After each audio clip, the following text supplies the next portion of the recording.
Imagine yourself on the deck of a tall ship, the endless ocean stretching around you in every direction.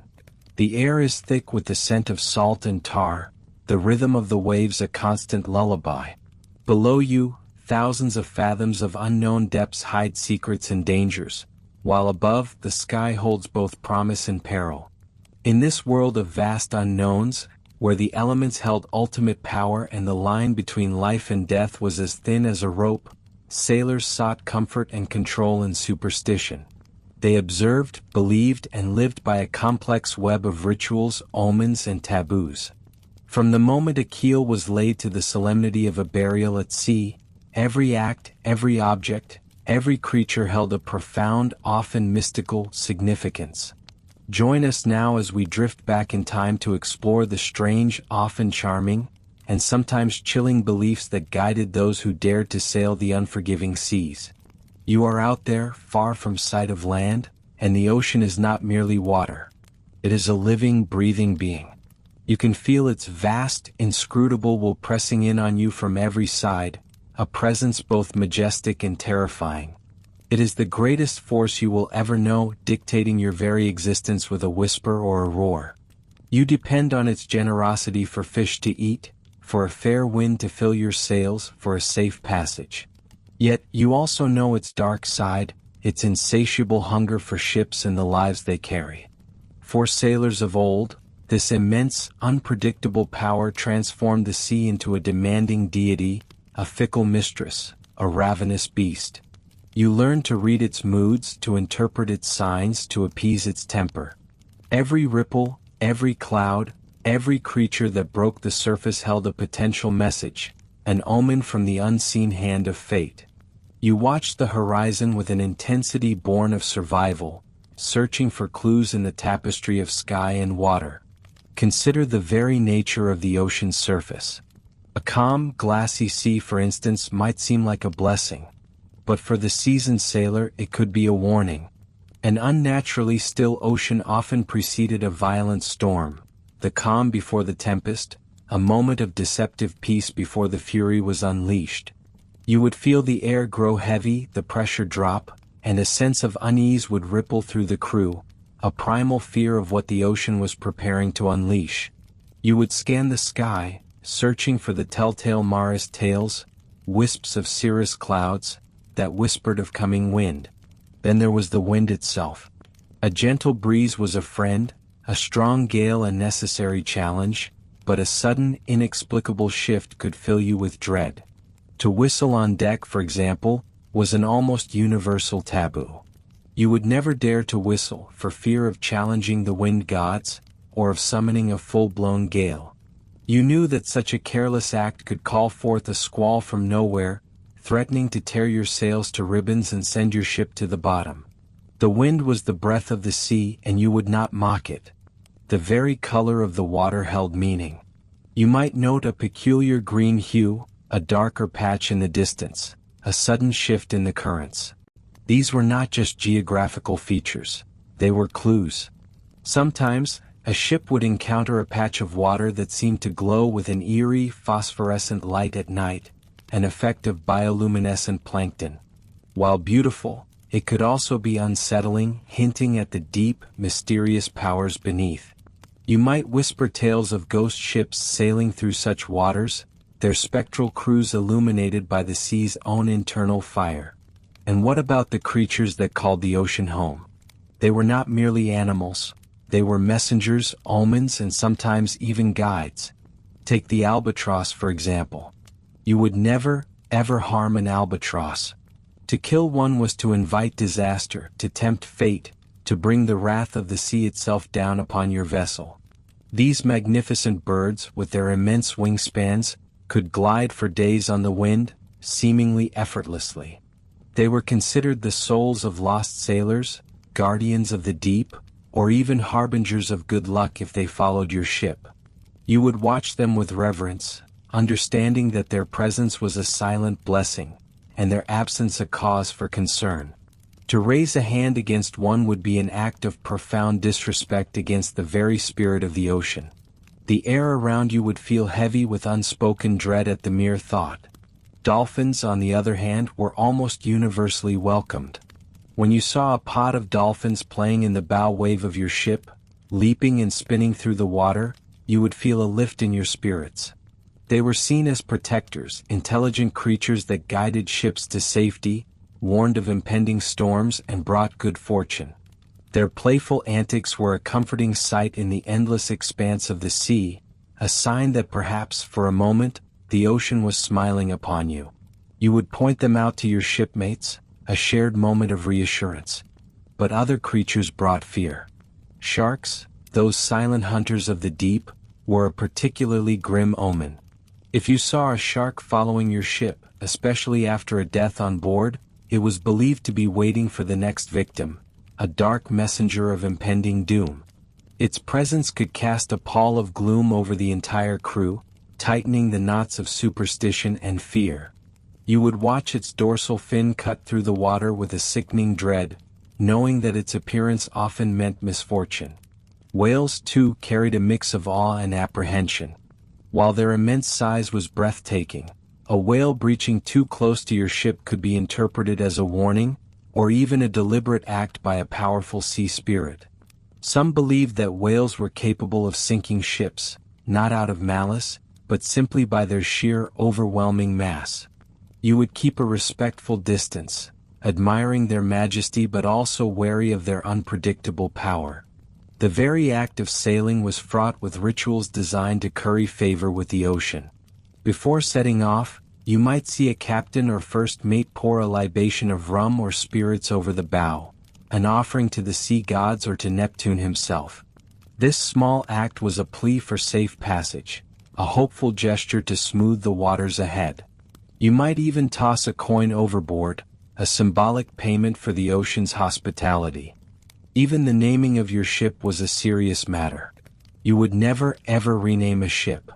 To do so was considered a grave insult to the sea, an act that would confuse and anger its spirits, leading to bad luck and inevitably disaster. Each ship had a soul, a history, and a connection to its original name, and to change it was to betray that spirit. You would shudder at the thought of sailing on a renamed vessel, knowing it was marked for misfortune. The ocean was also believed to be a keeper of souls. When a sailor was lost overboard or a burial at sea performed, you knew that the departed would become part of the ocean's vast, mystical domain. This was not just a physical resting place but a spiritual one. It was believed that the souls of drowned sailors could sometimes return, perhaps as an albatross, or even as a ghostly apparition in a fog bank. You might even wear a gold earring not just for its value, but as a small payment for Charon, the mythical ferryman, to ensure safe passage to the afterlife should you drown. Or perhaps it was simply an easy way to pay for a Christian burial if your body washed ashore. Whatever the specific belief, the ocean's claim on the dead was profound. The sea, in essence, was a reflection of the sailor's own vulnerability. Surrounded by its immensity, dependent on its whims, you had little control over your destiny. This deep-seated understanding gave birth to a rich tapestry of superstitions, a desperate attempt to find patterns, to exert influence, to impose some order on the chaotic, overwhelming power of the ocean. Each belief, no matter how strange it might seem to you today, was a small, fragile shield against the terrifying unknown, a plea for mercy from the unseen hand of fate that ruled your world. You lived and breathed these beliefs, for they were as much a part of your ship as the timbers themselves, guiding your every action, shaping your every fear, and offering a sliver of hope in the vast, indifferent wilderness of the sea. You are constantly scanning. Your gaze sweeps the horizon, yes, but also the deck, the rigging, the very air around you. Every creak of the timbers, every shift in the wind, every creature that crosses your path is scrutinized. For the ocean does not merely present challenges, it whispers warnings. It offers signs if you only know how to read them. These are the ill omens, the harbingers of misfortune, the tiny cracks in the fabric of your fragile world that threaten to tear it all apart. You learn to dread them, to interpret them, and sometimes, to desperately try to ward them off. Imagine the low thrum of the ship, the steady rhythm of the waves. You are below deck, perhaps mending a sail or grabbing a bite of hardtack. Suddenly you see them. Not just one or two, but a sudden exodus. The rats. Scurrying up the ropes, leaping onto the dock, fleeing the vessel in a panicked mass. A chill runs through you, colder than any ocean spray. You know with a dread certainty that grips your gut, that this is the worst possible sign. The rats, they know. They feel the impending disaster, the ship's doom, long before any human could. If the rats abandon ship, why would you stay? This is a clear, undeniable signal to abandon ship yourself, or at the very least to expect the worst. Their instinct is sharper than any captain's navigation skills, a terrifying oracle of the deep. Yet not all creatures bring such despair. A ship's cat, for example, is often considered a harbinger of good luck, a comforting presence that keeps the vermin at bay. You might even speak to it, a small ritual of companionship in the vast loneliness. But even a cat comes with its own set of anxieties. If a ship's cat, by some cruel twist of fate, falls overboard, your heart would sink. This is a powerful omen, believed to stir up a furious storm, a tempest that could easily claim your life and the lives of all on board. And if it falls or is thrown overboard and the ship's course is not immediately altered, you fear the ship is cursed to sink, dragging everyone into the cold abyss. The cat, in this instance, is no longer a bringer of luck, but a catalyst for disaster, its fate intertwined with yours. Then there are the majestic albatrosses. With wingspans stretching wide, they glide effortlessly above the waves, silent watchers from the sky. You know better than to harm one. To kill an albatross is to invite the most profound misfortune, a curse that could doom your entire voyage. Perhaps it is because they embody the souls of lost sailors, or simply because their grace seems to be a blessing upon the ship. Whatever the reason, you guard them as sacred, a silent pact with the wild, untamed world above the water. A single shot, a thoughtless act of cruelty, could unleash the full fury of the sea upon your vessel. You tell stories of ships that met their end after such a transgression, cautionary tales etched into your very being. The superstitions extended far beyond the animal kingdom, delving deep into the very fabric of human presence. Consider the long-held belief that women on board were bad luck. You might see a woman standing on the dock, waving goodbye, and a knot of apprehension might tighten in your stomach. Some whispered that their presence angered the sea, a jealous mistress, others that they were a distraction, upsetting the male harmony of the crew. No matter the rationale, their presence was seen as an invitation to chaos, a disruption of the natural order that kept your ship afloat. This belief was so strong that even a woman looking at a ship as it left port could be considered an ill omen, prompting sailors to spit for luck or turn their backs to ward off the perceived curse. Even specific people were viewed with suspicion. A person with red hair, for example, was considered particularly unlucky to meet before setting sail. You would immediately turn back or speak to them to break the spell, ensuring their ill luck did not cling to your journey. And a priest? A man of God on the dock might bless your journey, but some sailors harbored a deep unease.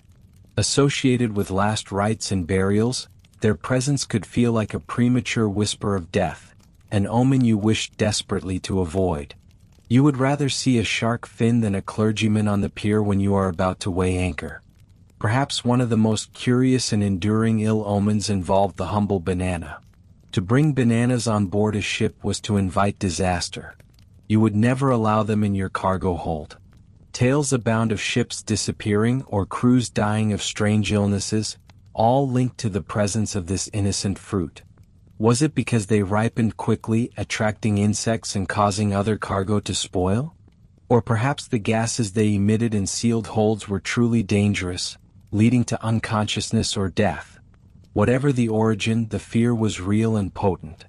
You would rather face a storm than a hold full of bananas, knowing that misfortune, in its most insidious form, would surely follow. Even your own actions and utterances could be dangerous. Whistling, for instance, seems harmless enough, a way to pass the time or express a moment of cheer. But on deck you would never dare. To whistle was to challenge the wind itself, to invite a fierce gale or a terrifying storm. You might hum a tune or sing a shanty, but your lips would remain sealed against any whistle, lest you summon the wrath of Aeolus, the Greek god of winds, upon your unsuspecting vessel. The only exception was a very specific, quiet whistle to call up a light breeze, a controlled invitation, not a defiant challenge. And then there was the calendar itself. You knew with every fiber of your being that Friday was a day to be avoided for setting sail.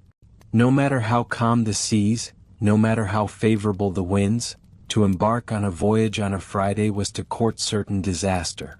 There are many legends about this superstition, some linking it to the crucifixion of Christ, others to specific naval tragedies that occurred on that day.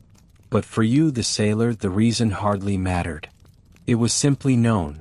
Friday was a day for caution, for staying in port, for keeping your feet firmly on solid ground, even if it meant delaying your departure by an entire day, much to the frustration of your captain.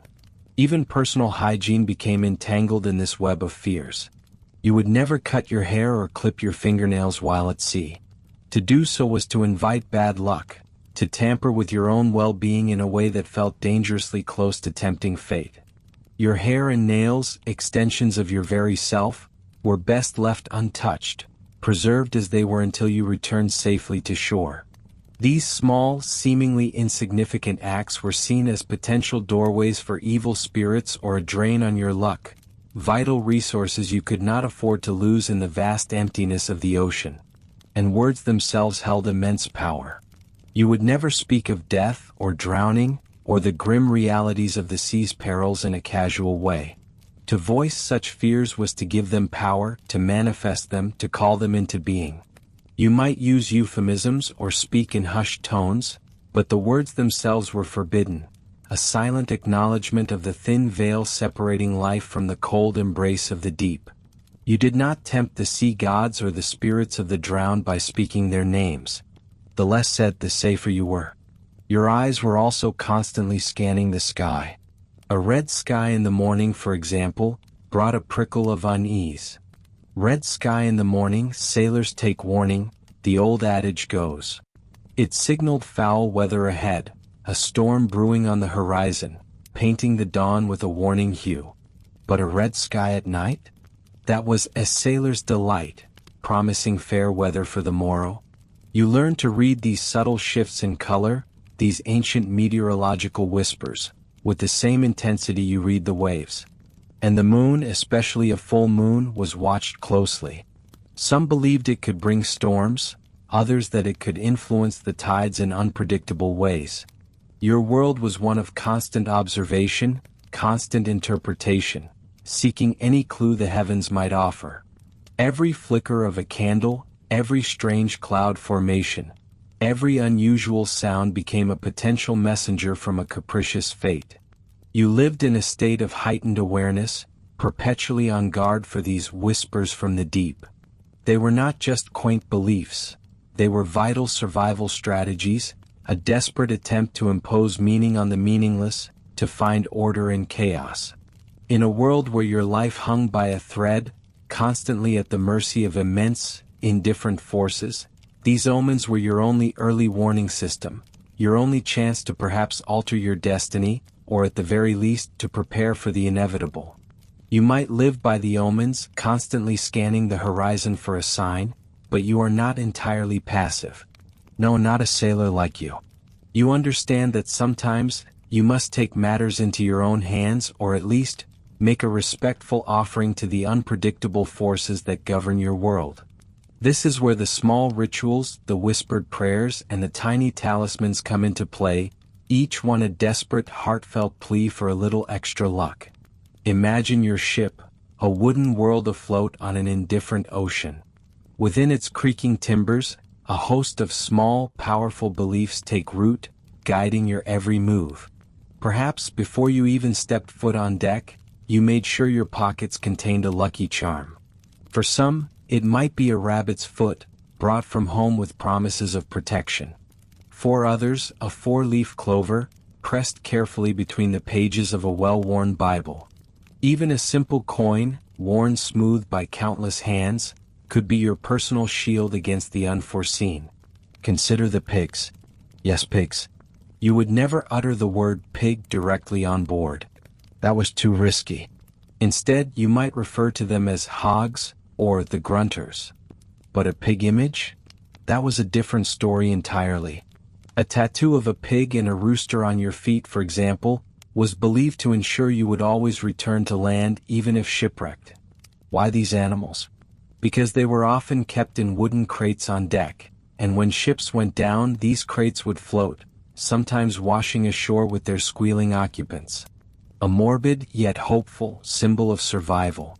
You might see a fellow sailor with these small, often crude, images inked onto his skin, a permanent prayer etched into his very being.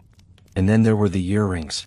Not just for adornment, though they certainly served that purpose, particularly gold ones which could be used to pay for a proper Christian burial if your body washed ashore. A silver earring, often worn in the left ear, was believed to improve eyesight. A golden one might protect against drowning. You might have received yours from your mother, a small token of her love and a silent wish for your safe return. You finger it unconsciously, a constant reminder of home and a tiny anchor of protection. You learn quickly what to avoid. Whistling, for example, is a grave offense. You would never ever whistle on board your vessel. It is said to whistle up a storm, to challenge the wind, and to invite chaos onto your deck. The very thought sends a shiver down your spine. If you hear a young, inexperienced cabin boy forget himself and let out a tuneful sound, you would snap at him immediately, a sharp rebuke cutting through the air. The consequences of such a careless act could be dire, and no one wants to be the one to anger the sea. Red-haired people were also considered unlucky. If you encountered a redhead before embarking on a voyage, you might feel a knot of unease tighten in your stomach. To counteract this potential bad luck, you might speak to the redhead first. A simple good morning could be enough to break the spell, a small ritual to ensure a smooth journey. And women? All women on board. A subject of endless debate and staunch superstition. For many, a woman was seen as a grave omen, an invitation for bad weather and treacherous seas. Her presence was believed to anger the sea, which was often personified as a jealous female deity. But there were exceptions. Figureheads, the carved female forms adorning the bow of your ship, were believed to protect the vessel and guide it safely.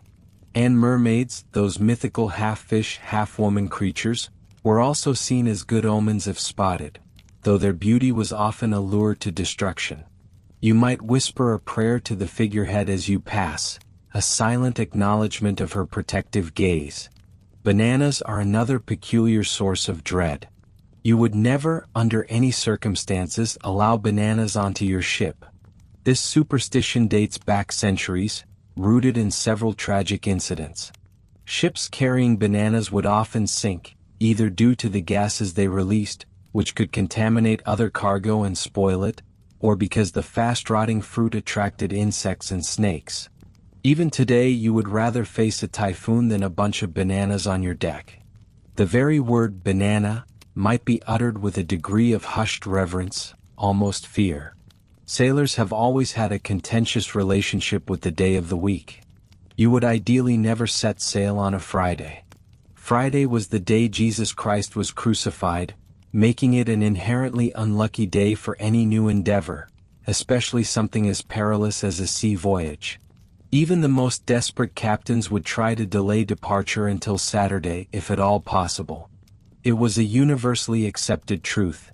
Friday was a day for staying in port, for mending sails, for preparing, but never for beginning a journey. You would watch other ships, if they dared to leave on a Friday, with a mixture of pity and morbid fascination, expecting them to return swiftly or not at all. What about death at sea? A terrible thing indeed. If a sailor died on board, his body would often be sewn into a canvas shroud, with the last stitch piercing his nose to ensure he was truly gone and not merely unconscious. Then his body would be weighted and committed to the deep, not just as a burial but as an offering to the sea.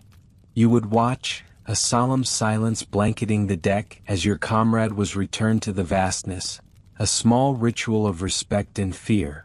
Every journey held its own set of rituals.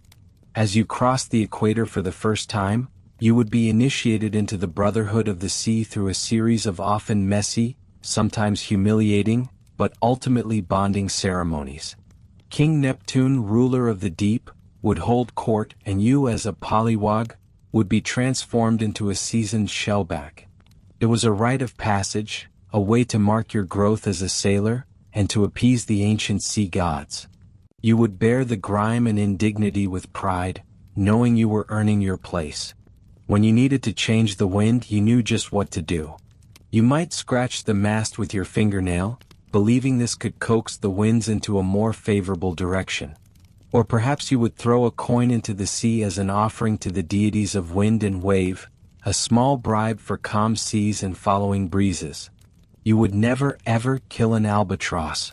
These majestic birds, with their immense wingspans, were seen as the souls of dead sailors, and to harm one was to invite disaster upon your ship and crew. The tale of the ancient mariner serves as a chilling reminder of such a transgression. Sometimes the rituals were simpler, more personal. You might spit into the sea for good luck before a particularly dangerous task. Or you might pour a small libation, a splash of rum or grog, over the side of the ship, an offering to the benevolent spirits of the deep, a thank you for safe passage, or a plea for their continued favor. These small acts, performed almost instinctively, were your way of connecting with the immense power surrounding you, a constant negotiation with fate. These rituals, these charms, these deeply ingrained beliefs, they are not just quaint folklore. For you, the sailor, they are a practical framework for existence. They provide a sense of order in a world that is inherently chaotic. They offer a perceived measure of control where there is none. When you are surrounded by the vast, unpredictable ocean, when your life hangs precariously on the whims of wind and wave, these small acts become anchors for your sanity. They are a shared language, a communal understanding that binds you and your fellow sailors together, creating a sense of solidarity and purpose. You learn them from the grizzled veterans, who whisper them to you with a seriousness that brooks no argument. You pass them on to the wide-eyed novices, ensuring the traditions continue. They are the invisible threads that weave through the fabric of your maritime life, a constant backdrop to the endless horizons and the ceaseless motion of the sea. Each charm carried, each ritual observed, is a tiny act of defiance against the indifference of nature, a heartfelt plea for safe passage home. They are your secret weapons, your quiet prayers, your constant companions on the lonely, dangerous roads of the ocean. Your gaze often turns outward, beyond the rails, scanning the endless blue. But sometimes, it settles on a small, four-legged shadow, or a flash of white against the turbulent sky, and in those moments, your superstitions find their most vivid, most mysterious manifestations. For you, the sea is not just water and wind. It is a canvas where nature paints signs and animals are often the brushes. They are not merely creatures of flesh and bone. They are messengers, prophets, and sometimes even guardians from a world beyond your understanding. They carry the weight of tradition, portents woven into their very being, shaping your hopes and your fears. You know without a shadow of a doubt that the animals you share your journey with, or those you encounter in the vast wilderness of the ocean, hold secrets. They are conduits, channels through which the will of the sea, or perhaps something even older and deeper, makes itself known. Your ship's cat, for example, is more than just a mouser. It is a vital member of the crew, a furry barometer, its presence a comfort and its actions keenly observed. You watch the ship's cat with an almost reverent attention. When it sits on deck, cleaning its ears, you know fair weather is coming. If it sneezes, that is a sure sign of rain. And when it becomes particularly playful, darting about, chasing its tail, you brace yourself for a strong wind or even a gale. There is an unspoken understanding between you and this creature, a shared language of instinct and observation. You might chuckle at its antics, but beneath that amusement lies a profound respect for its perceived connection to the elements. To harm a ship's cat, is to invite the most terrible retribution from the sea itself. To throw one overboard, especially in rough seas, is an act of unspeakable folly, a guaranteed summoning of violent storms and misfortune that will dog your journey relentlessly. The very thought sends a chill down your spine, a cold knot in your stomach. You have heard the stories, whispered in hushed tones, of ships lost, their crews swallowed by the waves, all because some thoughtless individual dared to disrespect the feline guardian of the vessel. The cat is your ally, your living good luck charm, and its well-being is intrinsically linked to your own. Its purr, vibrating gently against your leg as you sit on a coil of rope, is a soothing hum that promises a modicum of peace, a tiny bastion of warmth against the vast, cold indifference of the ocean. But it is not just the animals within your ship's confines that carry such weight. Your eyes are constantly scanning the horizon, not just for land or other vessels, but for the telltale flight of birds. Among them, none holds more sway over your imagination and your fear than the albatross. You see an albatross, a magnificent gliding presence, its wingspan stretching impossibly wide against the gray sky, and a hush falls over the deck. These birds, you are taught, carry the souls of lost sailors. They are sacred, ethereal beings, guardians of the deep, and to harm one is to condemn your ship and crew to a watery grave. The very air around an albatross feels different, charged with a solemn, almost spiritual energy.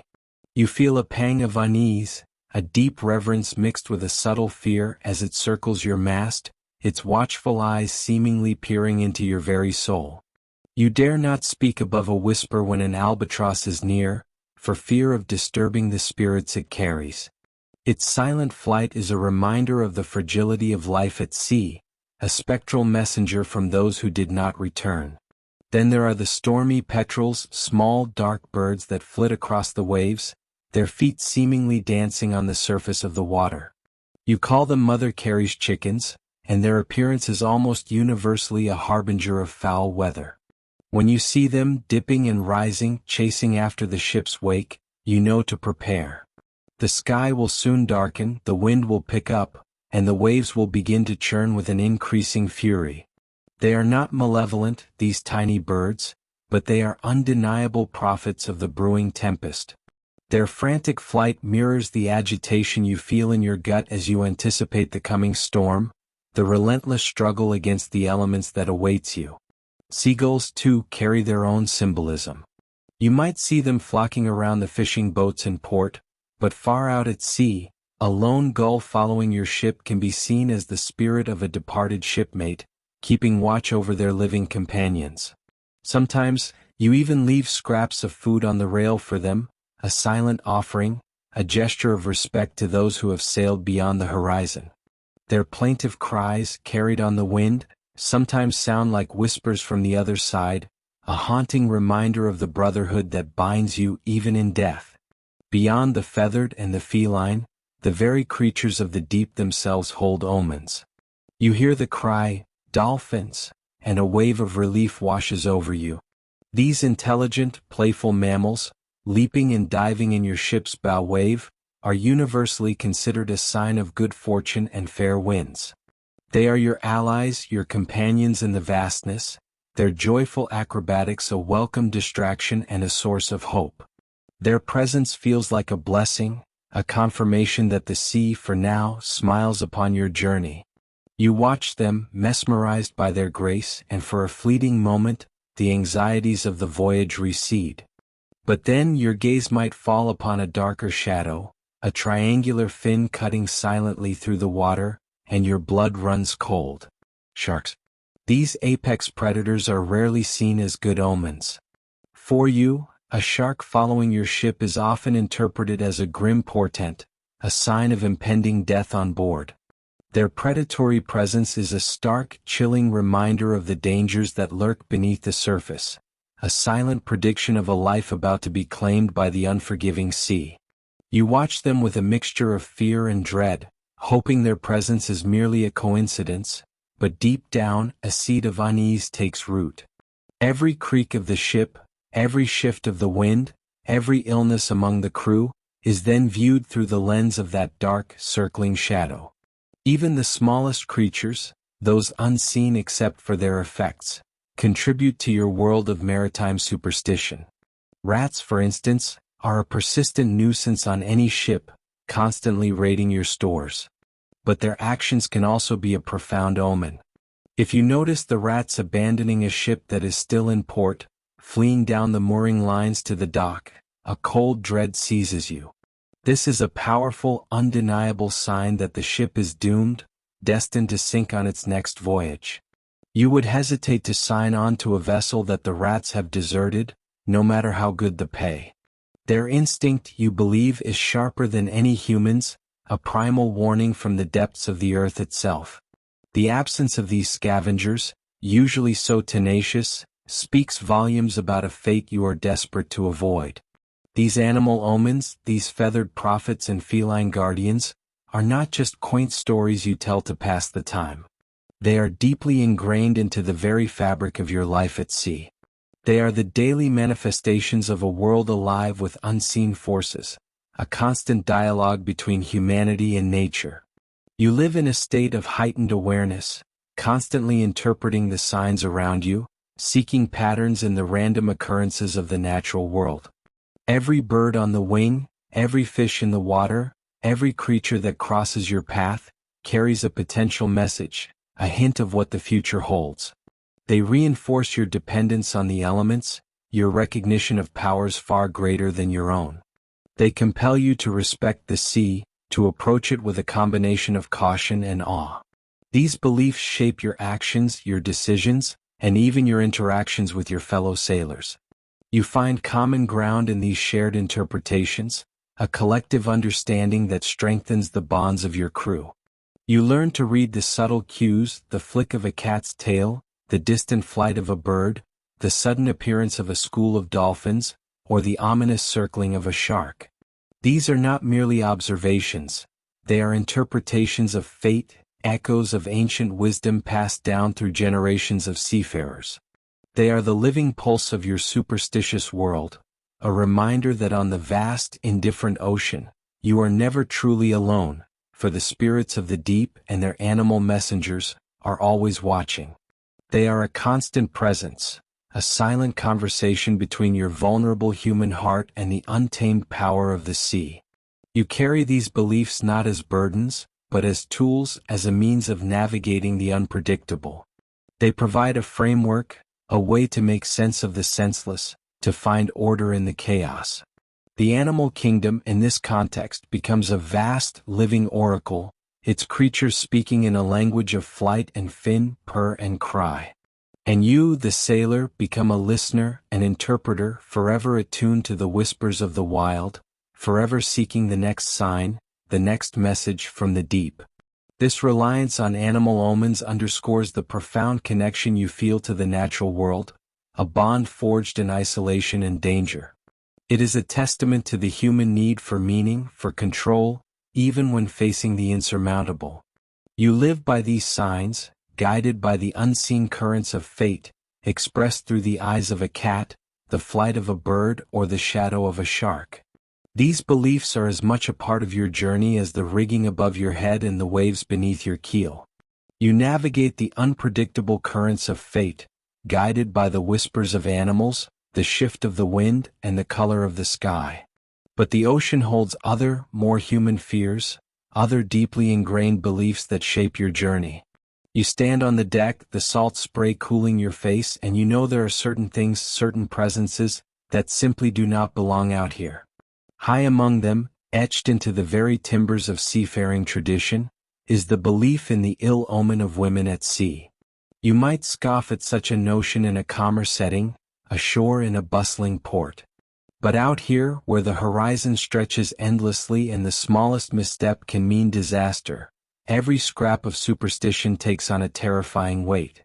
For centuries, the presence of women aboard a ship was considered a profound harbinger of misfortune, a direct invitation to the furies of the deep. The reasons, like the sea itself, are complex and layered. One prevailing theory, one you have heard whispered in the fossils countless times, is that women angered the sea itself. The ocean, often personified as a jealous female deity, was thought to become enraged by the presence of a rival.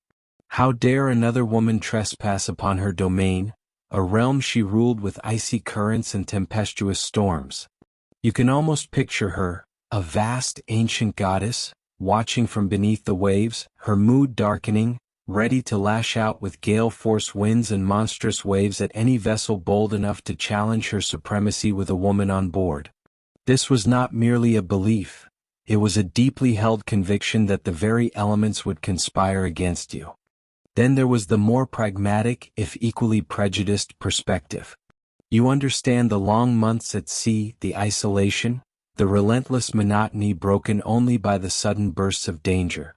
The crew, a band of men confined in close quarters, grew restless. The presence of a woman, it was argued, would inevitably lead to distraction, jealousy, and fighting among the sailors.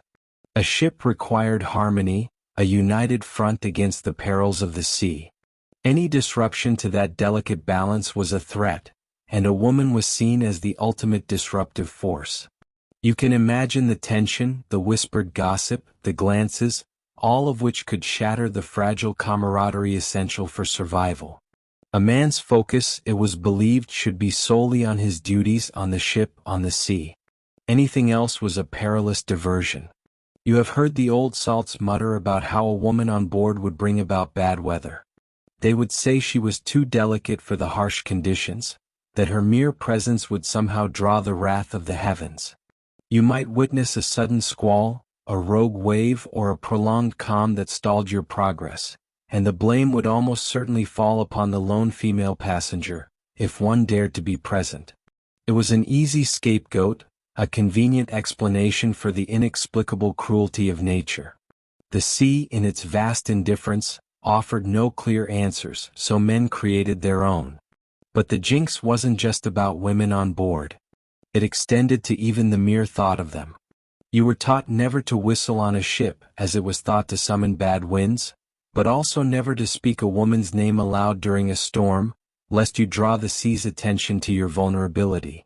Some sailors even avoided saying the word woman at all while at sea, preferring euphemisms or simply not referring to them. This obsessive avoidance speaks volumes about the depth of the superstition. Yet, there are fascinating contradictions in these beliefs. While a living woman was a curse, the image of a woman was often seen as a protector. You look up at the carved figurehead at the bow of your ship. Often, it is a mermaid or a goddess, a beautiful female form leading the way through the waves. These figureheads, baring their breasts, were believed to appease the sea gods, to calm the angry waters. They were seen as guardians, drawing power from the very femininity that was forbidden to live and breathe on deck. It's a stark contrast, a real woman bringing bad luck while a carved woman brought good fortune. This suggests a subconscious fear of the tangible, the living, the uncontrollable power of real women, perhaps, while finding comfort in the symbolic, the static, the controllable ideal. Then consider the names of ships. Many were named after women. The Mary Celeste, the Queen Anne's Revenge, the Jenny, or even a beloved wife or sweetheart. This, too, seems to fly in the face of the superstition. Perhaps it was a way of having the best of both worlds, honoring the female spirit while keeping actual women safely on shore. Or perhaps the superstition only applied to uninvited female presence, rather than a chosen, symbolic one. You ponder this paradox as you watch the waves break against the hull, named after a woman you know back home. You also know that women weren't entirely absent from the maritime world, even if their presence was often hidden or disguised.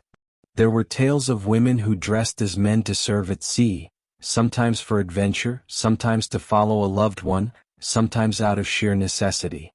These women, like Mary Read, Anne and Bonnie, became legendary pirates, their true identities often only revealed later.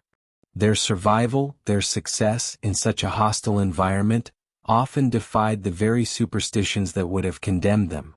But even they operated under a cloak of deception, implicitly acknowledging the perceived danger of their true identity. The origins of these superstitions are deeply rooted in the harsh realities of seafaring life. The ocean was a dangerous, unpredictable place. Sailors faced constant peril from storms, disease, hunger, and hostile encounters. In such an environment, where rational explanations for disaster were often elusive, attributing misfortune to something as potent and mysterious as the fair sex provided a semblance of understanding, a way to externalize blame. It allowed men to feel a degree of control, even if that control was based on irrational fear. If you could just keep women off the ship, you could theoretically avoid certain disasters. It was a coping mechanism, a way to impose order on a chaotic world. You understand the fear. You live with it every day, the gnawing anxiety of the unknown. And so, you comply with the traditions, the unspoken rules. You watch your words. You ensure no unauthorized female presence disturbs the delicate balance of your vessel. Even if a part of you questions the logic, you cannot afford to tempt fate. You have seen too much, experienced too many close calls, to disregard any potential influence on your destiny. This belief system, while seemingly illogical, underscores the profound psychological burden you carry as a sailor. You are constantly seeking patterns, omens, and reasons for events that are often purely random. Women, because of their perceived otherness in the exclusively male world of the ship, became an easy target for this attribution of causality. They represented the world left behind, the comforts and distractions of land, which had no place on the stern, serious business of a voyage. The superstition of women as bad luck at sea is a powerful testament to the human need for explanation, for order, in the face of overwhelming chaos. It is a mirror reflecting the anxieties of men thrust into an unforgiving environment, a cultural artifact that speaks volumes about gender roles, fear, and the desperate search for control. And as you sail on, you continue to observe these unwritten laws, these invisible anchors that bind you to generations of seafarers, all of whom sought to appease the unpredictable fury of the deep. You live by these rules not because you necessarily understand every nuance, but because the alternative, the true unknown, is far more terrifying. You scan the horizon, a boundless expanse of blue and gray. The wind whispers past your ears, carrying with it the echoes of ancient fears and age-old wisdom. The ship creaks around you, a living entity made of wood and canvas and the hopes of men. And for all the progress of navigation and technology, you know that some beliefs run deeper than charts or compasses. They are etched into the very soul of the sea, and into the soul of every sailor who dares to venture upon her unpredictable embrace. You feel the ship beneath your feet, a massive wooden beast not yet fully alive but almost. She is a collection of timbers, planks, and rigging expertly assembled, but lacking something essential. She needs a soul, a destiny, a name. For a sailor, the naming of a ship is no mere formality. It is an act of creation, a vital ritual that bestows upon the vessel its very identity, its luck, and its fate.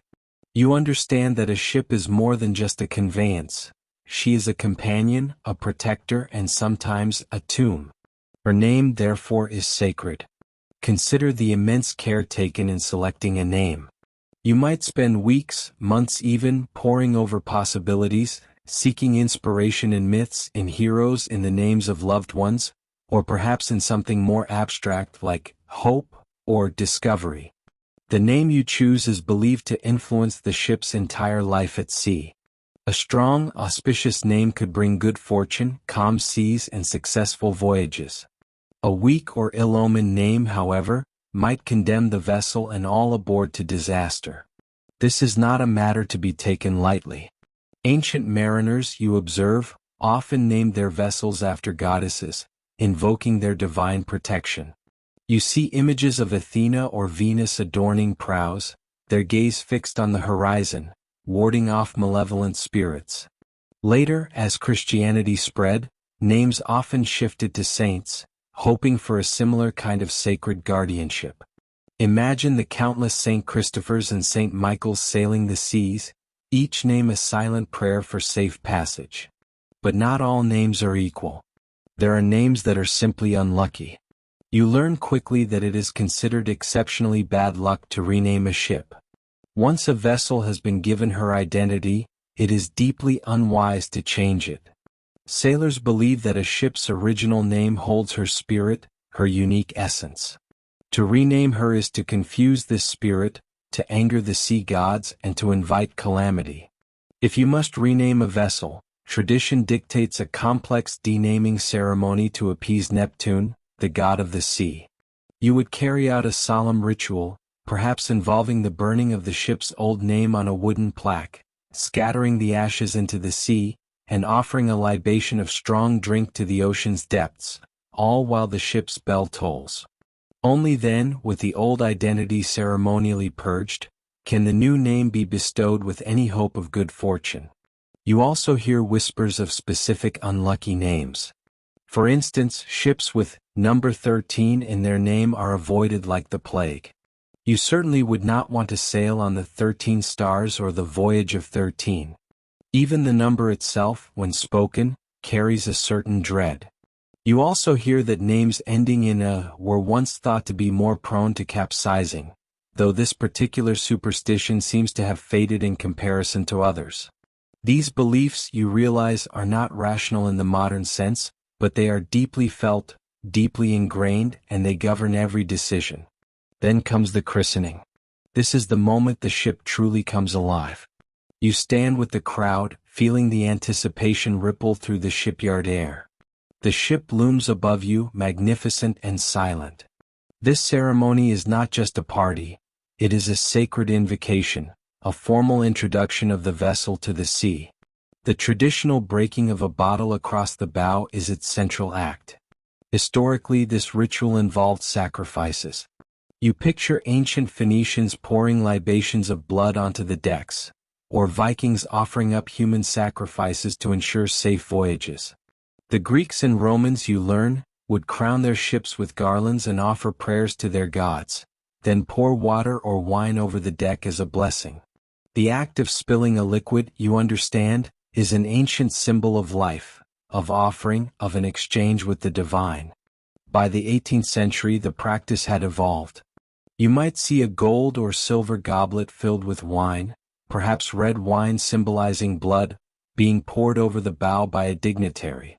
After the blessing, the goblet itself was sometimes thrown overboard as a further offering. However, these precious goblets were expensive, and often recovered by quick-thinking onlookers. So, eventually, the less costly and less recoverable bottle of wine or champagne became the standard. You watch as the designated sponsor, often a woman of significance, steps forward. She holds the ceremonial bottle, usually wrapped in a net or cloth, ready for the crucial moment. Her words are precise, a formal declaration. I name this ship. And then the chosen name, spoken clearly and firmly. And may God bless her and all who sail on her. The timing and execution of this act are critical. You hold your breath as the bottle swings. It must break on the first attempt. A clean, resounding smash, a cascade of sparkling liquid down the bow, is an excellent omen. It signifies that the ship is eager for the sea, that the gods have accepted her, and that she will be lucky. The crowd erupts in cheers, a collective sigh of relief and celebration. But what if it goes wrong? You can feel the collective anxiety when the bottle fails to break. A missed swing, a glancing blow, or a bottle that merely bounces off the hull, leaving the contents intact. This is a terrible sign. A shiver runs through the assembled onlookers. Such an event is interpreted as the sea's rejection of the ship, a dark portent of future mishaps, perhaps even her eventual loss. The ship, they whisper, is doomed. You would certainly not want to be among her crew on that maiden voyage. There are stories you hear of ships that suffered repeated misfortune after a botched christening. Vessels that always seem to find trouble, to sustain damage, or to be unlucky in battle. Sailors aboard these ships would often recount the ill-fated christening as the source of their woes, a curse laid upon the vessel at her very birth. Sometimes, for various reasons, champagne or wine might not be used. You might see other liquids employed, depending on local tradition or necessity. For example, during Prohibition in the United States, apple cider or even water was sometimes substituted for alcohol. In some cultures, milk or other local beverages are used. The specific liquid matters less, you realize, than the act of the libation itself, the spilling of life-giving fluid as an offering. The launch follows the christening, another moment fraught with anticipation. You feel the ground rumble as the ship slides down the ways, gathering speed, plunging into the water with a mighty splash. This transition from land to sea is a symbolic birth, the vessel truly entering her element. Any hiccup during the launch, such as getting stuck on the ways or an unplanned list to one side, is also seen as an ominous sign. You stand on the deck of your own vessel, feeling the subtle vibrations of her journey through the waves. You know her name and you trust it. You know the stories of her christening, passed down from the shipyard workers and the early crew. These are not just tales, they are part of her very being.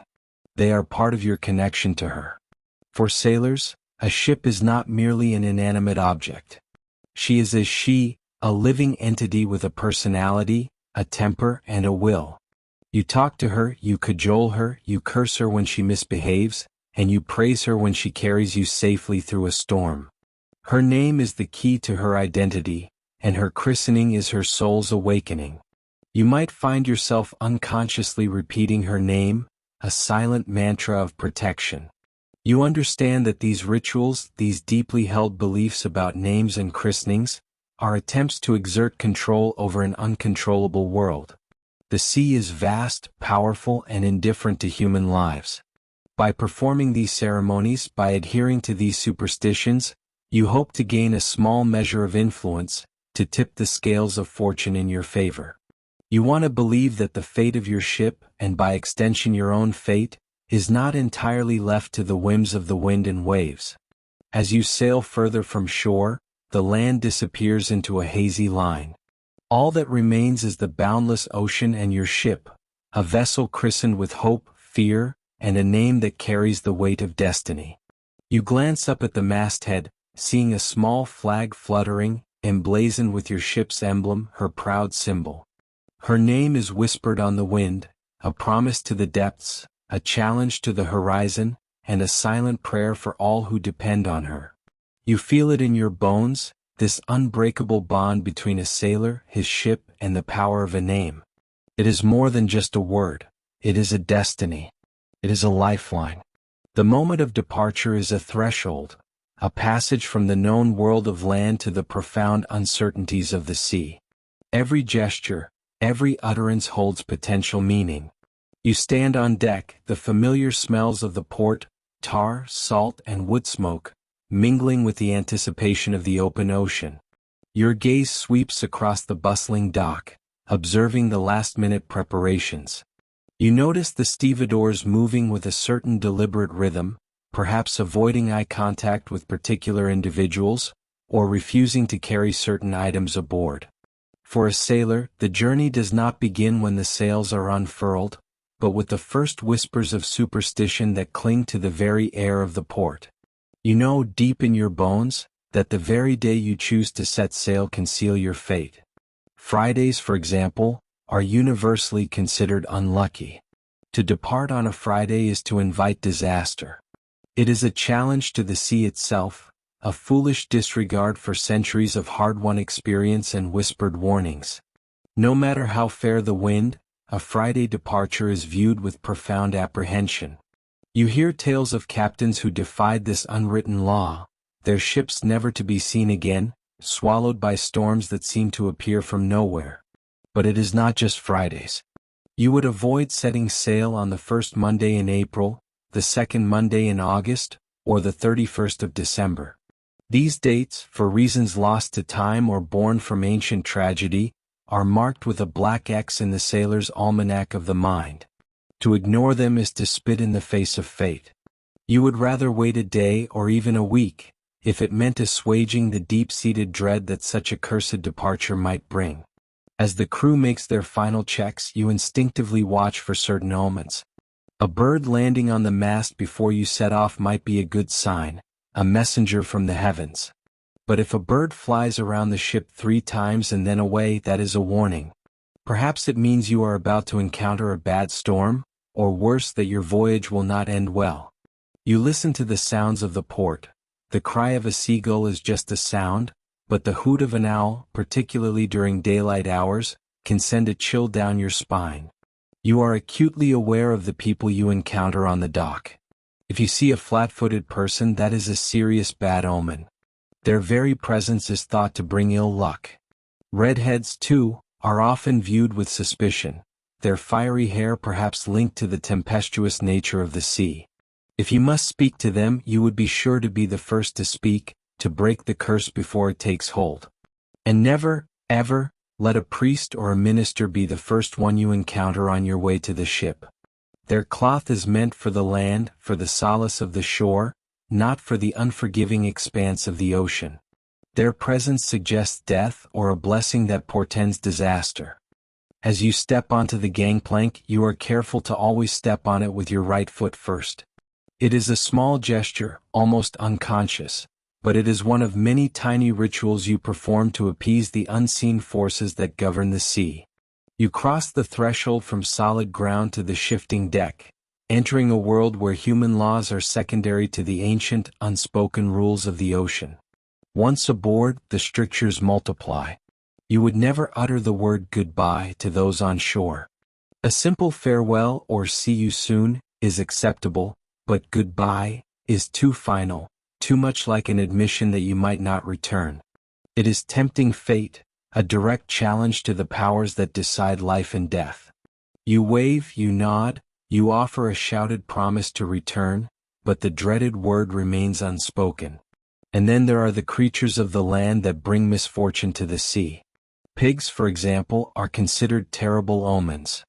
Their association with muddy land, with rootedness, makes them anathema to the fluid, ever-moving world of a ship. If a pig ever found its way onto your ship, you would expect severe consequences. Rabbits, too, bring ill luck, associated with gnawing through ropes or bringing sickness. You certainly would not want to hear their name mentioned, let alone see one. Even uttering the word pig or rabbit out loud on board is a risk. You might instead refer to them by euphemisms like long-eared ones or those curly-tailed creatures.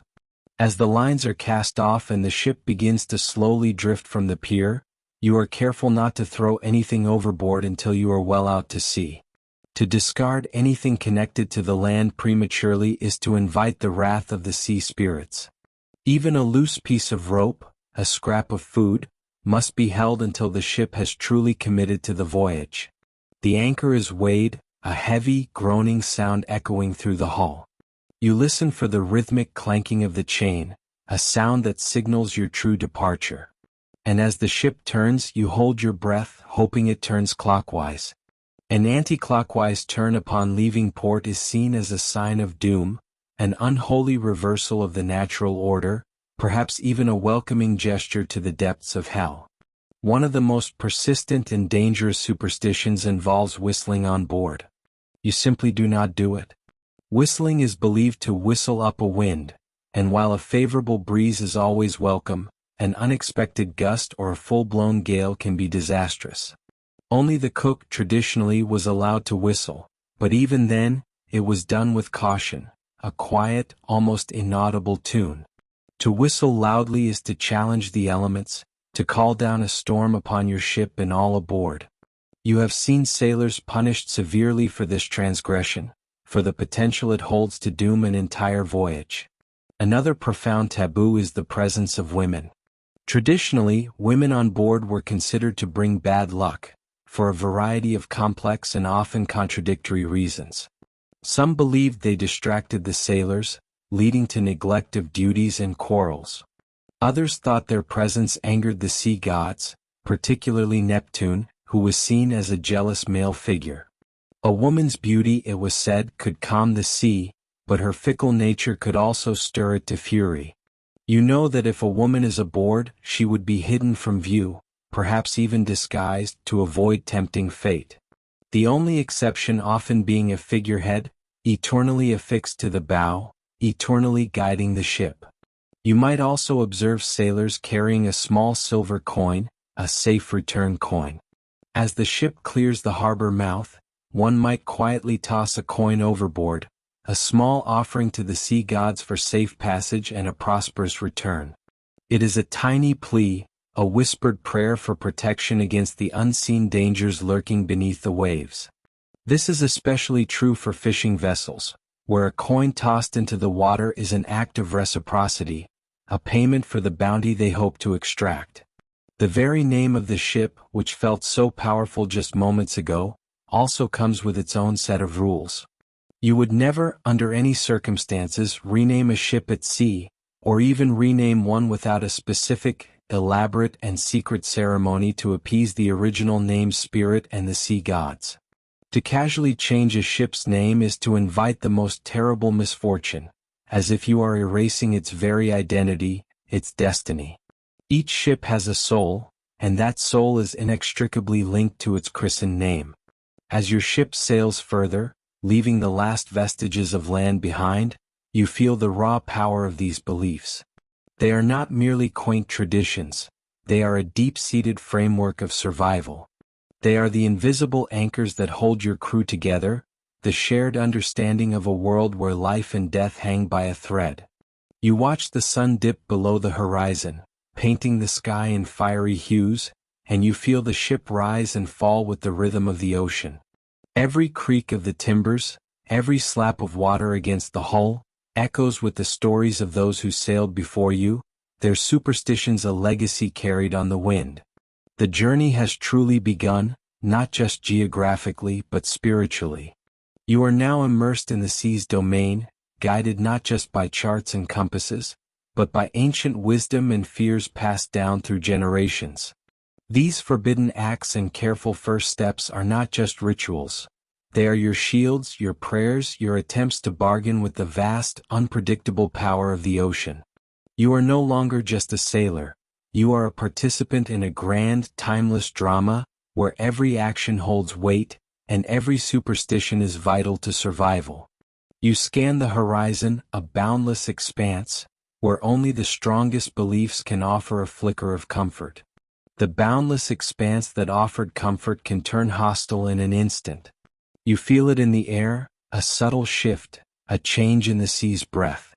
The barometer drops, a silent alarm, and the sun, once a benevolent eye, retreats behind an ominous shroud of gray. The wind, which was your friend, a steady push across the waves, begins to keen then howl. The ship, which felt like a sturdy extension of the land, now groans and shudders, a living thing battling an invisible force. You are no longer merely sailing, you are bracing for impact, preparing for the full fury of the ocean. In these moments, when the world tilts and the sky opens up with a torrent, the carefully observed superstitions of fair weather become desperate rituals of survival. Every sailor, from the greenest cabin boy to the grizzled captain, understands that human skill alone might not be enough. You must appeal to forces unseen, bargain with the capricious spirits of the deep, or simply try to avoid offending them further. One of the most absolute prohibitions on any vessel, a rule drilled into your very bones, concerned whistling. You would never ever whistle on board a ship unless you wished to tempt fate beyond measure. The sound, a seemingly innocent tune, was believed to summon the winds. And not just a gentle breeze but a gale, a squall, a hurricane. To whistle was to challenge the very power of the sea, to arrogantly demand its attention, and the sea in turn would respond with terrifying force. Imagine the scene, the ship rolling violently, rain lashing your face, the rigging screaming. Then someone, perhaps a new hand unaware of the gravity of the act, lets out a nervous whistle. Every eye would snap to him, fear and anger blazing. The superstitious belief was so strong that immediate, forceful action would be taken. You might see a more experienced sailor leap to muzzle the offender, or even strike him, to stop the perceived summoning of the storm. The consequences for such a breach were believed to be immediate and dire, risking the lives of everyone on board. Yet, this superstition had a curious flip side, a subtle nuance that speaks to the desperation of sailors. What if you were becalmed?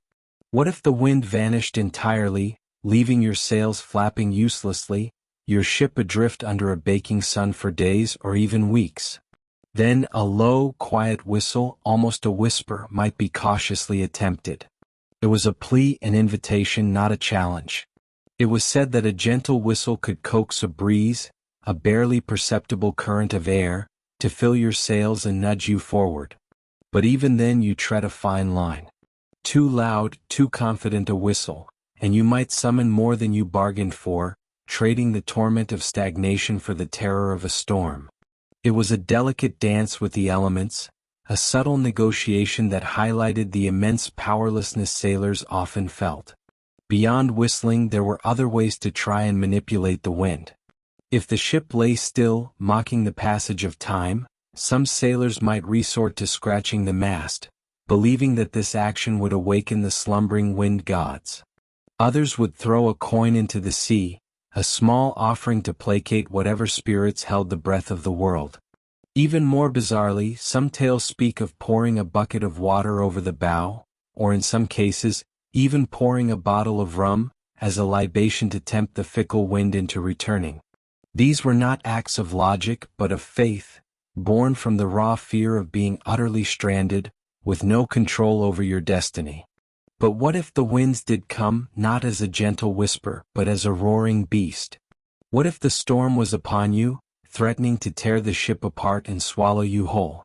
Then a different set of desperate rituals would unfold. You might witness a sailor cutting a rope, a seemingly illogical act in the midst of a gale. But the belief was that by severing a line, you were symbolically cutting the wind itself, hoping to weaken its grip on your vessel. The sharp snap of the rope, carried on the wind, was a prayer in itself. Offerings to the sea became more fervent, more substantial. Coins, once thrown to summon a breeze, might now be tossed by the handful, a desperate payment to convince the waves to recede. Food, even precious fresh food, could be cast overboard not as waste but as a sacrifice.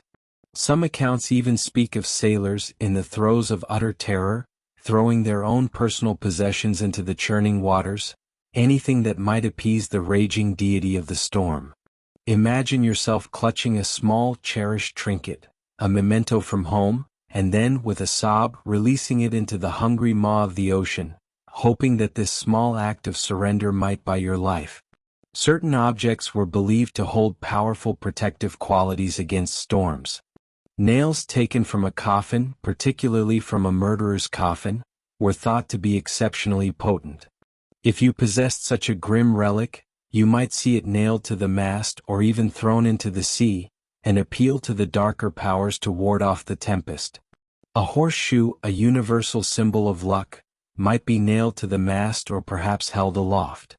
A woman's shoe, particularly an old and worn one, was also sometimes cast into the maelstrom, though the exact origin of this particular superstition is lost to the swirling mists of time. Perhaps it was a symbolic offering of domesticity, a plea for the wild sea to calm itself and return to a gentle state. Animals, too, played a role in these desperate bids for calm. While cats were often associated with bringing good luck and controlling weather on a ship, throwing a cat overboard was believed to cause an immediate and violent storm. However, some contradictory tales suggest that in the very direst of circumstances, as a last resort to appease a raging sea that threatened to consume them, a live cat might be sacrificed. It is a chilling thought, a testament to the extreme fear that would drive sailors to such desperate acts. You would look at the ship's cat, a familiar presence, and wonder if its life might be traded for yours. The very structure of the ship itself became a canvas for these protective rituals. You might see a sailor turn his coat inside out, a symbolic reversal of fortune, an attempt to trick the storm into passing them by. Or you might observe him scratching the ship's mast, not just for wind, but as a general plea for protection, a physical manifestation of his fear and hope. Every creak of the timbers, every groan of the rigging reinforced the feeling that the ship itself was alive, and these small gestures were a way to communicate with it, to encourage it to stand strong against the onslaught. Religious invocations, of course, were always present.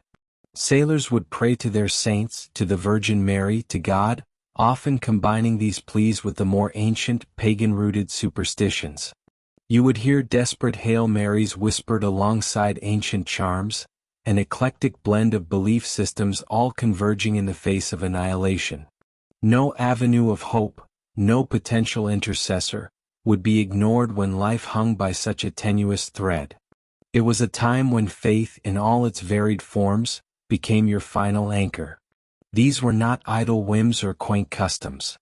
These were acts born of profound fear and an equally profound sense of powerlessness in the face of nature's raw might. When the waves towered over the deck like mountains, when the wind shrieked a deafening song of destruction, and the ship felt like a fragile toy in the hands of a giant, these superstitions offered a flicker of control. They provided a framework, a series of prescribed actions that sailors could take, giving them a sense of agency, however illusory, in a situation where logic and skill alone seemed insufficient. You stand on the deck, lashed by the spray, the ship plunging and rearing. The fear is palpable, a cold knot in your stomach. But then you see a grizzled old sailor, his face etched with 1,000 storms, quietly performing one of these rituals, perhaps tying a red rag to the rigging, or tossing a piece of hardtack into the churning abyss. And for a moment, just a fleeting moment, a sliver of hope cuts through the gloom. You realize that these aren't just strange beliefs. They are the desperate, heartfelt prayers of men facing the unimaginable, a testament to the enduring human need to find meaning and exert influence, even when surrounded by chaos. They are the whispers against the gale, the small, defiant acts that sought to calm the very breath of the storm. While some acts were grand, collective gestures against the tempest, many other superstitions delved deeper, right into the very fabric of the sailor's being. Your own body, your very person, was considered a canvas of omens, a source of both luck and misfortune, especially when it came to something as seemingly mundane as your hair or your fingernails. Out here, on the vast, indifferent ocean, every shred of your physical self carried weight, imbued with a potent, unseen power that could sway the fortunes of your voyage.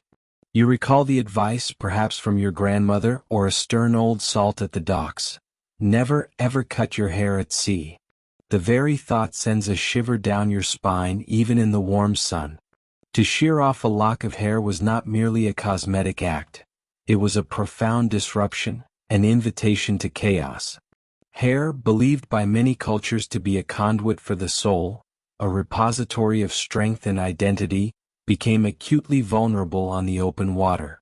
To cast your clippings into the waves was tantamount to surrendering a piece of yourself to the hungry ocean, or worse, to the malevolent spirits lurking beneath the surface. They might seize upon your discarded strands, twisting them into furious gales, whipping the calm sea into a frothing madness. Imagine the terror of seeing the barometer plummet, the sky darken, and knowing that perhaps your hasty trim, done in a moment of boredom, was the catalyst for the approaching storm. The specific day you chose for this forbidden act mattered immensely. A haircut on a Friday, the unluckiest day of the week for setting sail or undertaking any significant task, was practically a death wish. You might as well invite the Kraken to dinner. Even Monday, a relatively benign day for some landlubber activities, held its own dangers at sea. Some believed that cutting your hair on a Monday meant a new journey for your soul, a journey you might not return from. Sundays were perhaps the safest if you absolutely had to defy the taboo, but even then, a sense of unease would cling to you like the damp sea air. So, what did you do with your precious, superstitious locks? You did not throw them away. No, you either kept them, often tucked into a small pouch or sewn into your personal effects, or you burned them. The cleansing fire, it was believed, would release any potential ill will or negative energy tied to your hair, sending it upwards harmlessly into the vast sky, rather than down into the sea's vengeful depths. The small, crackling flame of a few singed strands became a tiny, personal ritual, a plea for safety from the unseen forces that governed your fate. You watch as an older sailor meticulously collects every fallen hair after a rare, brave trim, wrapping them carefully in a piece of cloth before securing the bundle deep within his sea chest, a tangible connection to his soul kept safe from the ocean's grasp. And it was not just your hair. Your fingernails, too, held a potent, mystical significance. The act of trimming them at sea was fraught with similar peril. Just like hair, discarded nail clippings were not to be thrown overboard. The fear here was often tied to witchcraft. Witches, it was widely believed, could use personal leavings, hair, nails, even blood, to cast powerful binding spells. To give these fragments of your body to the sea was to invite dark magic, leaving yourself vulnerable to curses that could plague not just you, but the entire ship and its crew. You picture the shadowy figures of old hags, their eyes gleaming, clutching your discarded nail parings, muttering incantations to stir up tempests or to lead your ship astray into perilous shoals. The very thought made you more careful, even when chipping away at a broken nail with your pocket knife. The days for nail trimming carried their own set of omens. Again, Friday was an absolute no-go. But even other days had specific connotations. To cut your nails on a Monday meant you would receive a gift, perhaps a small unexpected bounty. Tuesday promised good health, a blessing you always welcomed on the arduous voyages. Wednesday suggested news, perhaps a letter from home, though a letter rarely reached you out here. Thursday foretold losses, Friday brought sorrow, and Saturday might bring you to see your true love, an impossible dream at sea. Sunday once more was a day of ambiguity, with some believing it brought evil spirits, while others saw it as a day of simple, innocuous tidiness. You learned to be meticulous, hoarding your nail clippings until you reached port, or carefully burning them if the need arose mid-voyage, a silent plea to ward off unseen dangers.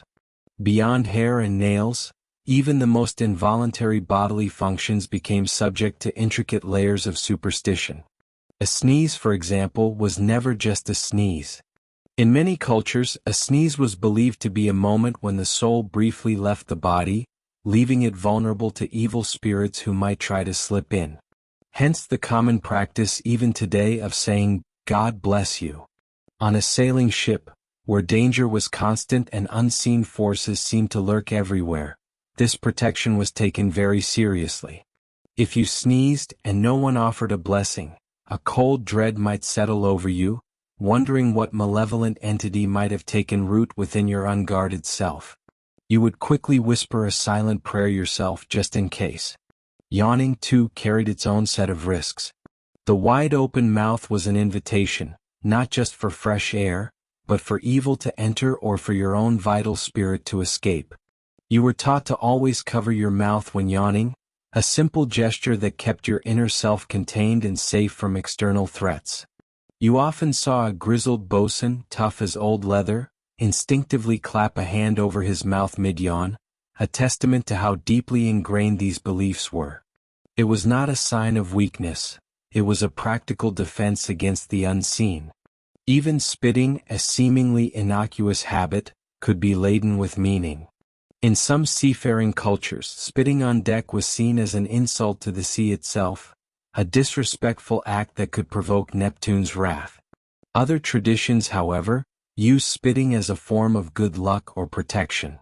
Spitting on your fishing hook before casting it, or on your hands before a difficult task, was believed to impart a blessing, ensuring a good catch or steady hands. You learned to observe, to discern which kind of spit was acceptable, and which might earn you a stern glare from the captain or a sudden shift in the wind that felt suspiciously like a warning. These personal taboos were not arbitrary quirks. They were vital expressions of a deep-seated vulnerability. On a ship, far from the security of land, every part of your being felt exposed, subject to the whims of the elements and the malevolent intentions of unseen spirits. Your body was not just flesh and blood. It was a vessel for your luck, your destiny, and a potential target for curses. The constant struggle to survive at sea extended to the meticulous care, or sometimes deliberate neglect, of your own person. You realized that these were not just about avoiding bad luck. they were also about asserting a tiny measure of control in a world that offered so little. By carefully disposing of your hair, by observing the proper day for trimming your nails, by covering your mouth when you yawn, you were participating in an ancient, unwritten contract with the ocean and its myriad spirits. You were saying, I understand the rules. I respect your power.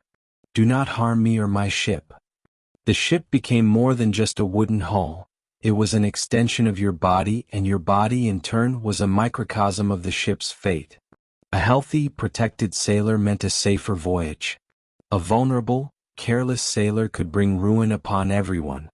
This personal vigilance, this intimate dance with superstition, underscored the profound interconnectedness that bound every man to his vessel, and every vessel to the vast, unpredictable ocean. You feel the weight of this responsibility, the subtle pressure to conform to these ancient ways, knowing that your own fate and the fate of your shipmates might literally hang by a single carefully trimmed nail, or a strand of hair respectfully consigned to the flames. It was a silent, personal battle against the overwhelming forces of the deep, a desperate hope that by minding the small things, you might just influence the immense. You have meticulously observed the rules, hoped for good fortune, and feared the wrath of the unseen. But on the vast, unforgiving ocean, some fates are beyond even the most careful adherence to superstition. Here, beneath an endless sky, surrounded by an equally endless expanse of water, death was not an abstract concept. It was a constant companion, lurking in every storm, every frayed rope, every moment of fatigue. The sea, for all its beauty and bounty, was also the greatest, most indifferent grave. Imagine the stark reality. You are days, weeks, perhaps months from land. A shipmate falls ill, succumbs to fever, or is lost overboard in a sudden squall. There is no churchyard here, no plot of consecrated earth where you can lay your friend to rest. The only option, the grim inevitability, is to commit the body to the deep. This was not a quick, thoughtless act. It was a ritual imbued with immense gravity and a profound sense of unease. The sailor's body, once a vessel for life, now becomes a vessel for the unknown. You watch as the ship's carpenter, often tasked with this solemn duty, prepares the canvas shroud. Each stitch is a final farewell, each pull of the needle a moment of acceptance. The body is sewn in, often with the last stitch piercing the nose to ensure the person was truly deceased, a final chilling precaution against burying someone alive. Then weights are added at the feet, cannonballs, stones, anything heavy enough to ensure a swift descent into the abyss. But even then the farewell is not final. For the sailor, a body lost at sea was not simply gone. It was an unquiet soul, deprived of a proper land burial, unable to find true peace. The sea became a vast, liquid graveyard, teeming not just with marine life, but with the restless spirits of those who had drowned, of those whose bodies never made it to shore. These were the unquiet dead, the specters of the deep, forever sailing on unseen currents, sometimes helping, sometimes hindering, sometimes merely reminding the living of their own precarious existence. You stand at the rail, the ship's bell tolls a slow, mournful beat, 3 times for a man, twice for a boy. The captain reads a brief, somber service, invoking words that feel almost inadequate against the immense silence of the ocean. Then, with a splash that echoes louder than any cannon, the body slips beneath the waves. The surface ripples, then smooths over, leaving no trace, no marker, no lasting sign of the life that was. But in the minds of the crew, a trace remains. A new resident has joined the watery kingdom. These departed souls were believed to linger, tied to the ocean, sometimes even to the ships they had sailed upon. It was a common belief that if a ship sank, the spirits of its crew would remain with the wreck, forever sailing the ghostly remains through the depths. And if a man died on board and was committed to the sea, his spirit might not always follow the current. It might stay, a silent presence, watching, waiting, perhaps even influencing the living crew. You learn to recognize the signs. A sudden cold draft in the foxlee when all hatches are sealed. The inexplicable creak of a particular floorboard. The faint whisper of a voice carried on the wind, just beyond the edge of hearing. These were not always malicious spirits. Often they were simply lonely, seeking connection, or perhaps warning the living of impending danger.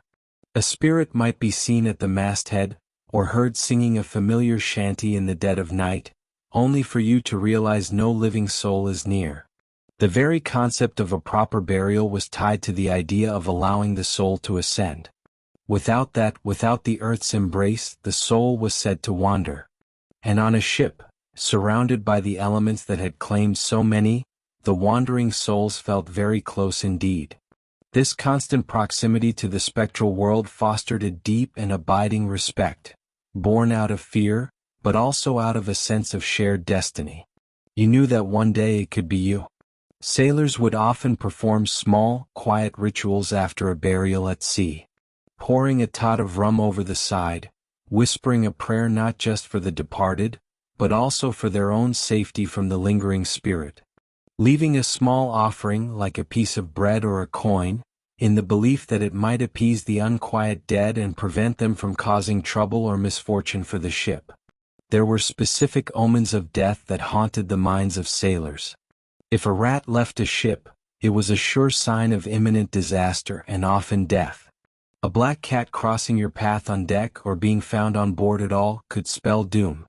The sound of a bell ringing inexplicably in a calm sea, or the sight of a shroud-like cloud formation, were considered chilling harbingers. To dream of falling from the mast was to dream of death. To see a seabird fly directly into a ship and die was an unmistakable warning. Even more terrifying were the legends of ghost ships, the most famous being the Flying Dutchman. You have heard the tales told in hushed tones below deck during a long watch.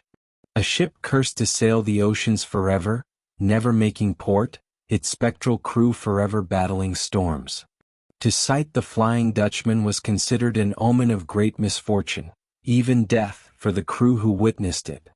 You would quickly turn your eyes away, perhaps even mutter a prayer, hoping to avoid its baleful gaze. These stories were not just campfire tales. They were part of the fabric of life at sea, shaping how sailors viewed their own mortality and the thin veil between life and death.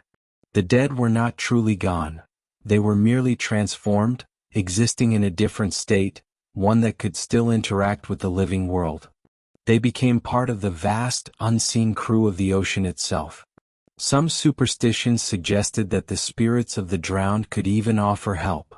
Perhaps a lost shipmate, now a spectral guide, might subtly alter the wind to blow you away from a dangerous reef, or provide an unearthly strength in a moment of crisis. This duality, fear and a strange kind of reverence, was common.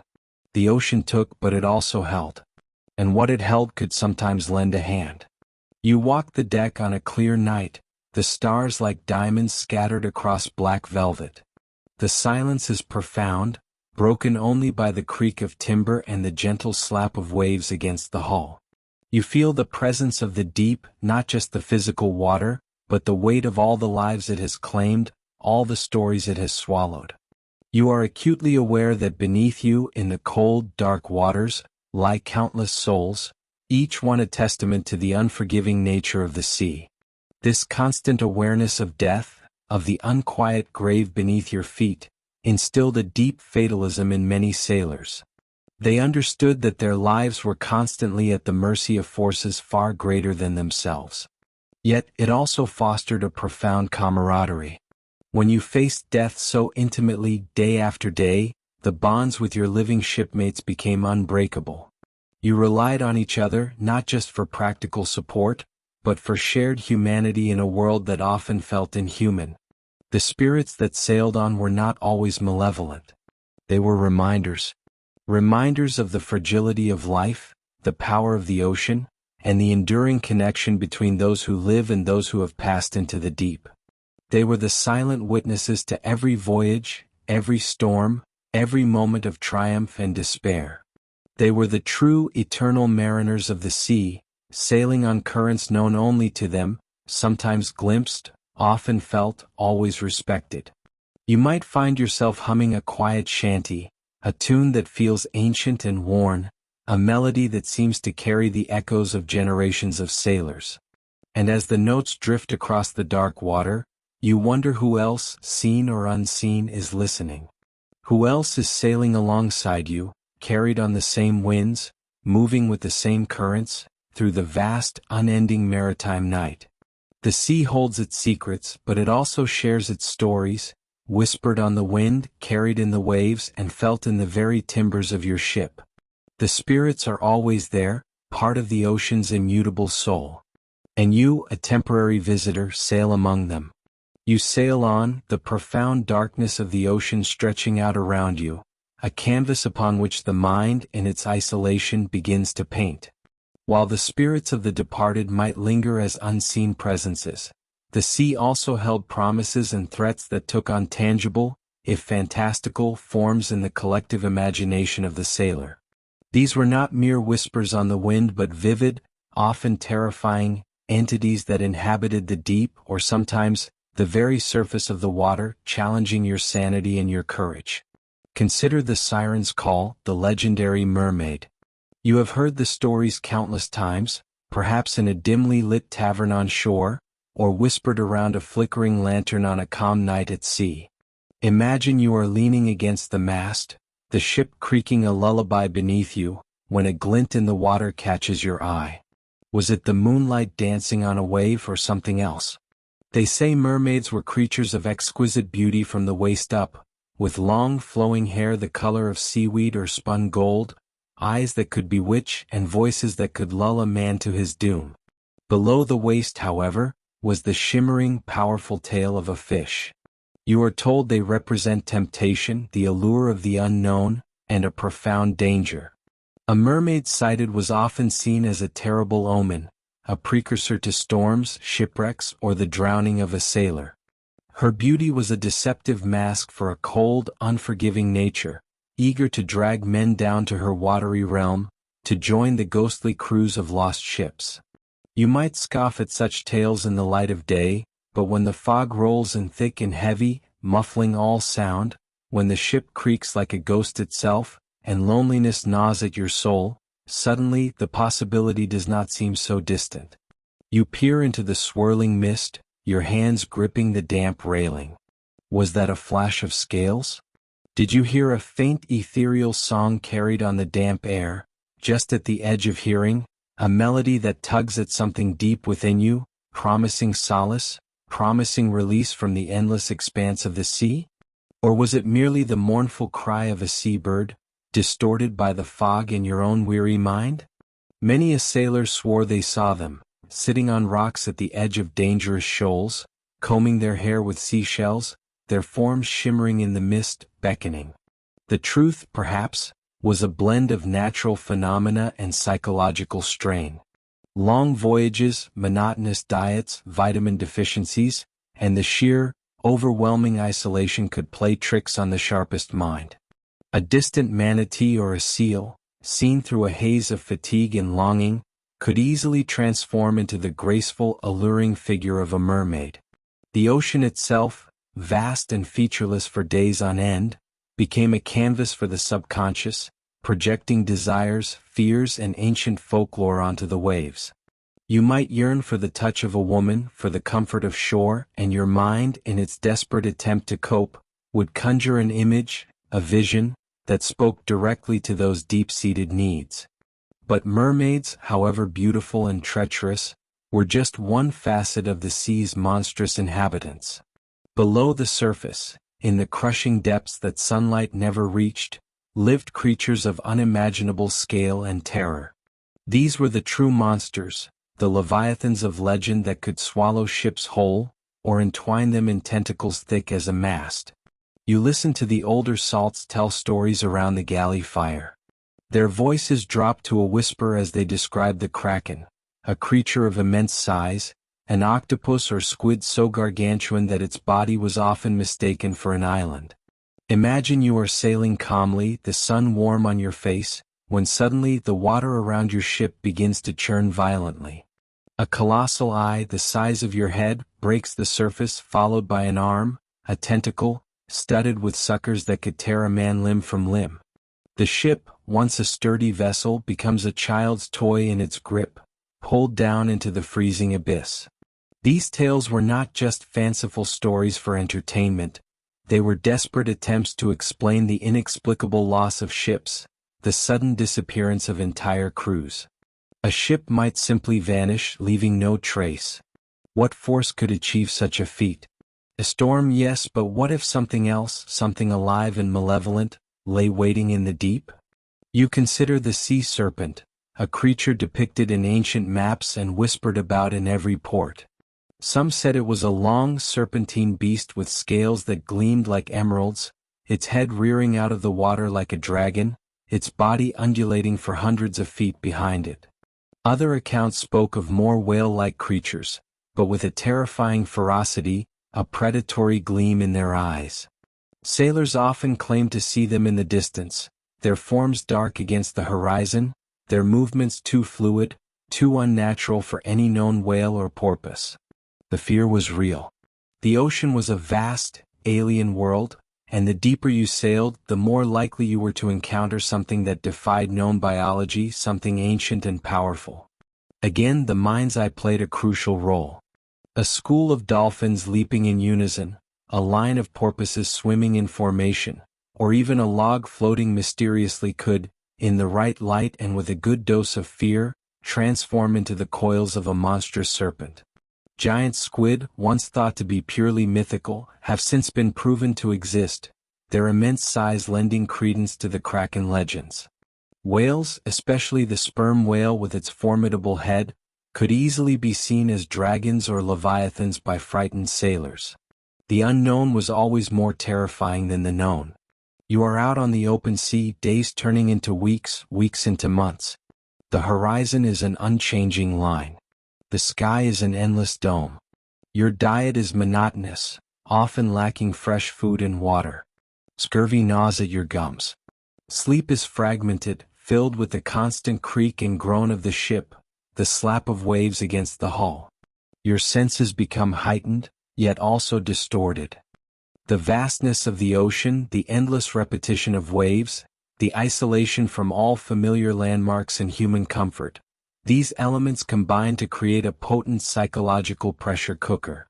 You might begin to see things in the shimmering heat haze, mirages dancing on the water, transforming distant clouds into fantastical islands or ghost ships sailing toward you.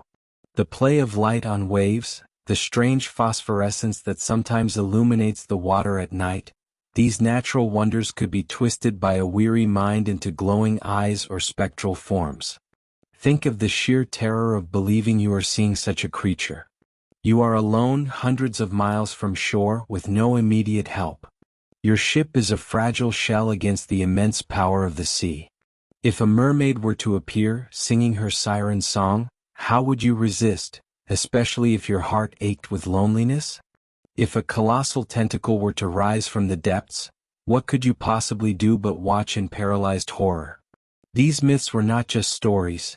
They were very real threats in the minds of the men who believed them, shaping their daily lives, their fears, and their superstitions. These tales also served a practical purpose. They were explanations for the inexplicable.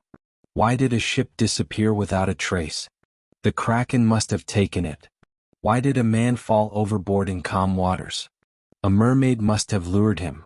They gave a name and a face to the dangers of the sea, making the unknown slightly less amorphous, slightly more comprehensible, even if the explanation was fantastical. They provided a shared narrative, a common fear that bound the crew together, strengthening their collective resolve or, in some cases, amplifying their panic. You might feel a shiver run down your spine even now, safe and sound. The power of these myths lies not just in their existence but in the environment that forged them. The human mind, pushed to its limits by isolation, hardship, and the sheer, overwhelming power of nature, creates its own reality. What you perceive as real, what you believe, often dictates your actions, your fears, and your hopes. The mariner's world was one where the line between fact and fantasy was constantly blurred. Scientific observation was limited, exploration was ongoing, and the vast majority of the ocean remained a mystery. So, when strange phenomena occurred or when the mind played tricks, it was natural to attribute them to the extraordinary, to the mythical. These creatures, both alluring and terrifying, filled the gaps in knowledge, provided moral lessons, and served as powerful reminders of humanity's small place in a truly enormous and unpredictable world. They were mates in a strange way, constant companions on the long voyage, reflections of the sailors' deepest fears and their wildest imaginations, brought to life by the relentless solitude and the boundless mystery of the sea. You can almost feel the salt spray on your face, the chill of the night air as you scan the horizon, not just for land or another ship, but for that telltale glint, that sudden swirl in the water, that faint, haunting melody. Because even though you know these are myths, part of you, the part that understands the profound isolation and the power of the ocean, can't help but wonder. What truly lies beneath the waves, and what visions does the lonely mind conjure from the deep?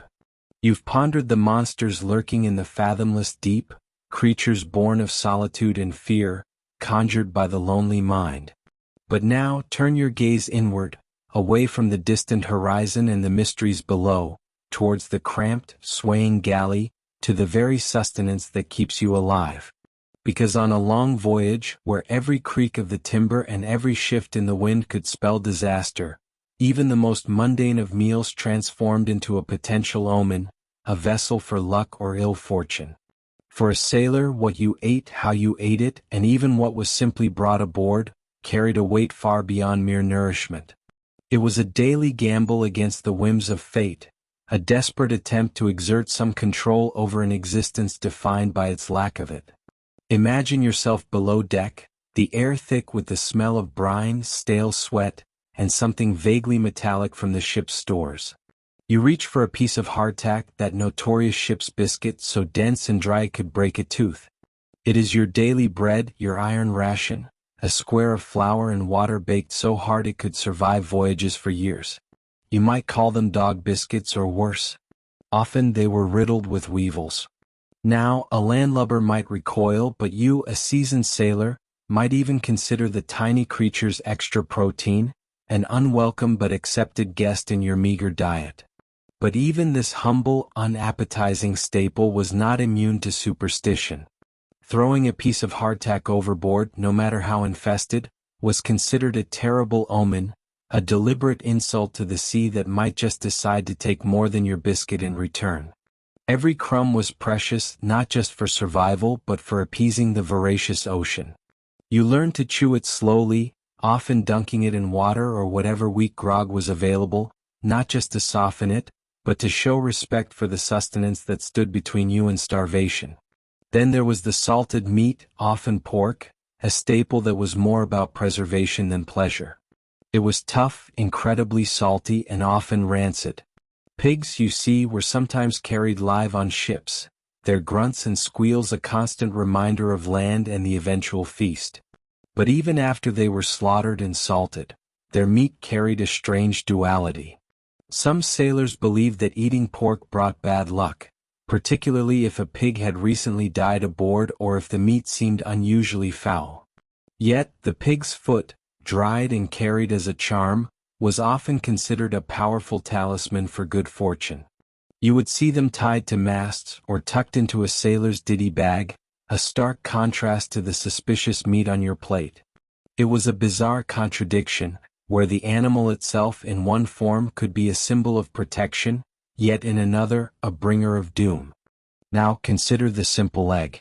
Fragile, holding the promise of life within its delicate shell. On land they were common. At sea they became potent symbols. Breaking an egg on deck, especially by accident, could bring a squall, a violent tempest that would toss your ship like a toy. You would hear the old salts whisper that the egg white represented the clouds and the yolk, the sun. To break it was to disrupt the heavens, inviting their fury. Some believed that eggs from land birds should never be brought aboard, only those from seabirds, lest you upset the delicate balance of wind and weather. You might even find yourself carefully poking a small hole in an egg before cooking, a tiny ritual to release any trapped evil spirits. or perhaps to prevent a witch from using the shell as a boat to torment your ship. Salt, that invaluable preservative and flavor enhancer, held immense power. Spilling salt was universally bad luck, a superstition that extended from land to the rolling deck of your ship with even greater intensity. On a ship, where salt was crucial for preserving your food and health, to waste it was an unforgivable offense against Providence. If you accidentally spilled salt, you might quickly throw a pinch over your left shoulder, a quick, desperate attempt to blind the devil or ward off misfortune that was now surely circling your vessel. Salt was also used in blessings, sprinkled over a newly launched ship or offered to the sea to ensure a safe passage.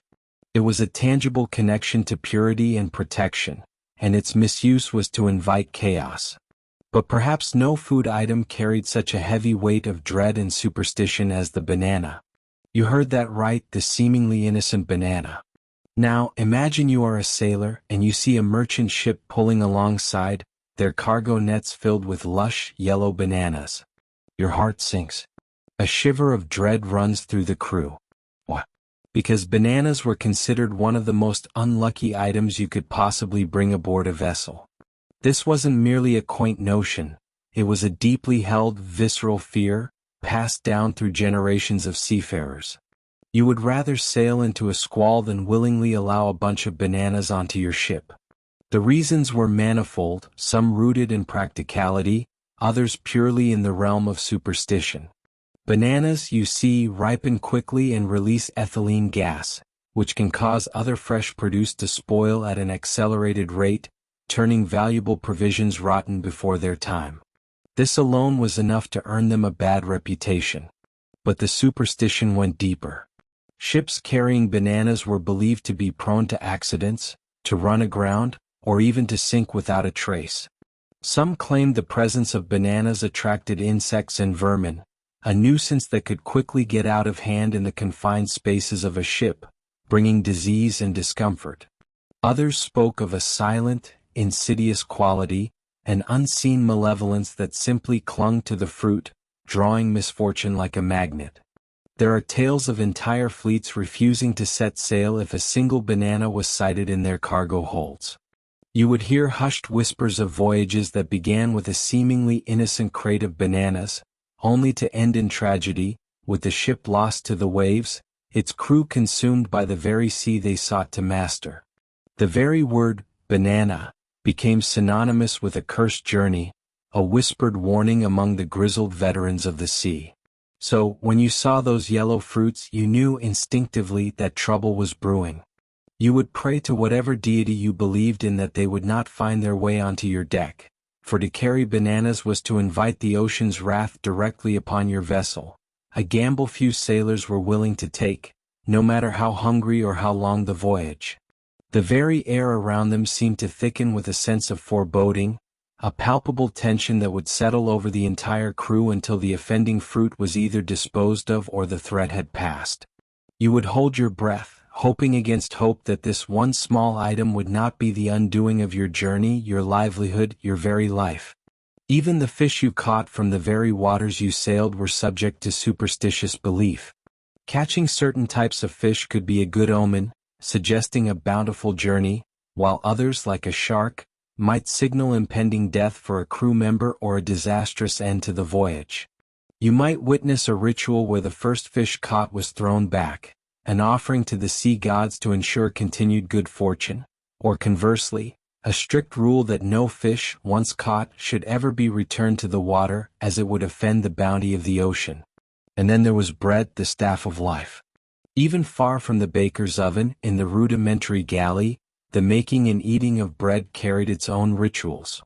You might see a cook carefully making a cross on the top of each loaf before baking, a ward against evil spirits or a blessing for safe passage. To place a loaf of bread upside down was considered deeply unlucky, inviting hunger or even death, a common superstition from land that gained amplified significance in the isolated world of a ship. Onions too had a peculiar role. While valued for their ability to stave off scurvy, a practical benefit, some believed they could absorb bad luck or illness, almost like a natural sponge for misfortune. Others might have viewed the way an onion was cut, or its state of decay, as a sign of what was to come. And finally, the beloved grog, your daily ration of watered-down rum.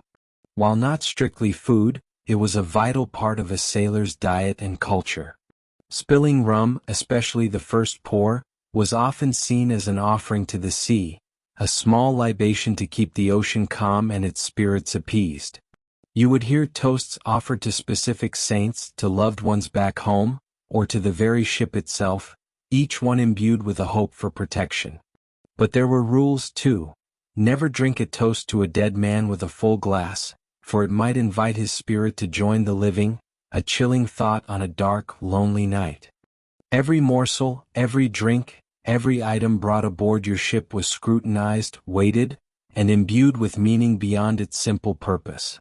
These were not just meals, they were rituals, prayers, and pacts with the unpredictable world around you. In a life fraught with danger and uncertainty, where true control was a distant dream, these strange edibles and their superstitions provided a fragile, comforting illusion of mastery, a daily reminder that even on the vast, indifferent ocean, you could, perhaps, nudge the scales of fortune just a little bit in your favor. They were a testament to humanity's enduring need to find order in chaos, and a lifeline to hope in the face of the unknown. You have tried to master the uncontrollable world with your rituals, with your carefully chosen provisions, and with your unspoken prayers. But now you stand on the deck and a different kind of mastery, a more profound and terrifying control is needed. You look down at the compass, a small, enclosed universe of direction, humming with an invisible power. It is your eye through the fog, your steady hand across the chart, your promise of home. Yet, this delicate instrument, this marvel of magnetic precision, was not immune to the strange whisperings of the sea. For all its undeniable science, it too was subject to a sailor's deep-seated anxieties, to beliefs as old and tangled as the rigging above your head. You might trace your finger along the glass, the needle beneath it shivering slightly with the motion of the ship, pointing north with unwavering certainty. This was a trusted friend, yes, but a friend that carried a potent, unspoken curse if disrespected or misunderstood. A compass, many believed, held the very soul of the ship's journey. Its steadfastness was paramount. To disrupt its delicate balance, to offend its spirit, was to invite disaster, to tempt the unseen forces that could twist your course and send your vessel hurtling towards an unknown doom. Sailors would tell you in hushed tones below deck, never to point the compass directly at land for too long. It was said to draw the ship irresistibly towards the shore, perhaps onto a treacherous reef or a rocky coastline. A swift, silent glance was permissible, but to fix its gaze on the distant land was to surrender your fate to an invisible tug. Nor would you ever turn the compass counterclockwise. This seemingly innocuous movement was seen as an act of defiance against the natural order, a turning back of time itself, and a guaranteed way to reverse your luck, to unravel the careful progress you had made. Every rotation had to be deliberate, clockwise, moving forward with the sun and the stars. The compass was a silent oracle, and its pronouncements were guarded with reverence. You dared not speak ill of it, not even in jest, for fear it would lose its way, that its magnetic heart would grow weak and falter. Some even believed that if a captain swore too much, or if a particular sin was committed on board, the compass would subtly shift, leading the ship off course by mere degrees, a tiny, imperceptible deviation that would compound over days into a perilous error. The slightest shudder of the needle, a moment of unusual wavering, could send a shiver down your spine, prompting a silent prayer, a quick check of the charts, and a lingering sense of unease. Was it merely the motion of the waves, or was something else, something supernatural, at play? But the compass was not your only guide across the vast, featureless expanse. Above you, on clear nights, the guiding stars painted a map across the inky canvas of the heavens. You looked up, straining your eyes against the deep black, searching for the familiar constellations, each one a signpost in the cosmic wilderness. The North Star, Polaris, hung constant and bright, a beacon of stability, the anchor of the sky around which all other stars seemed to slowly turn. It was more than just a navigational aid, it was a symbol of hope, a divine eye watching over your journey. Many sailors believed it was bad luck to point at the North Star directly with your finger, for it was too sacred, too powerful, and such a casual gesture could anger the celestial spirits. Other stars too held their own lore. Certain constellations, if they rose in a particular way or at an unusual time, might be interpreted as omens of foul weather or good fortune.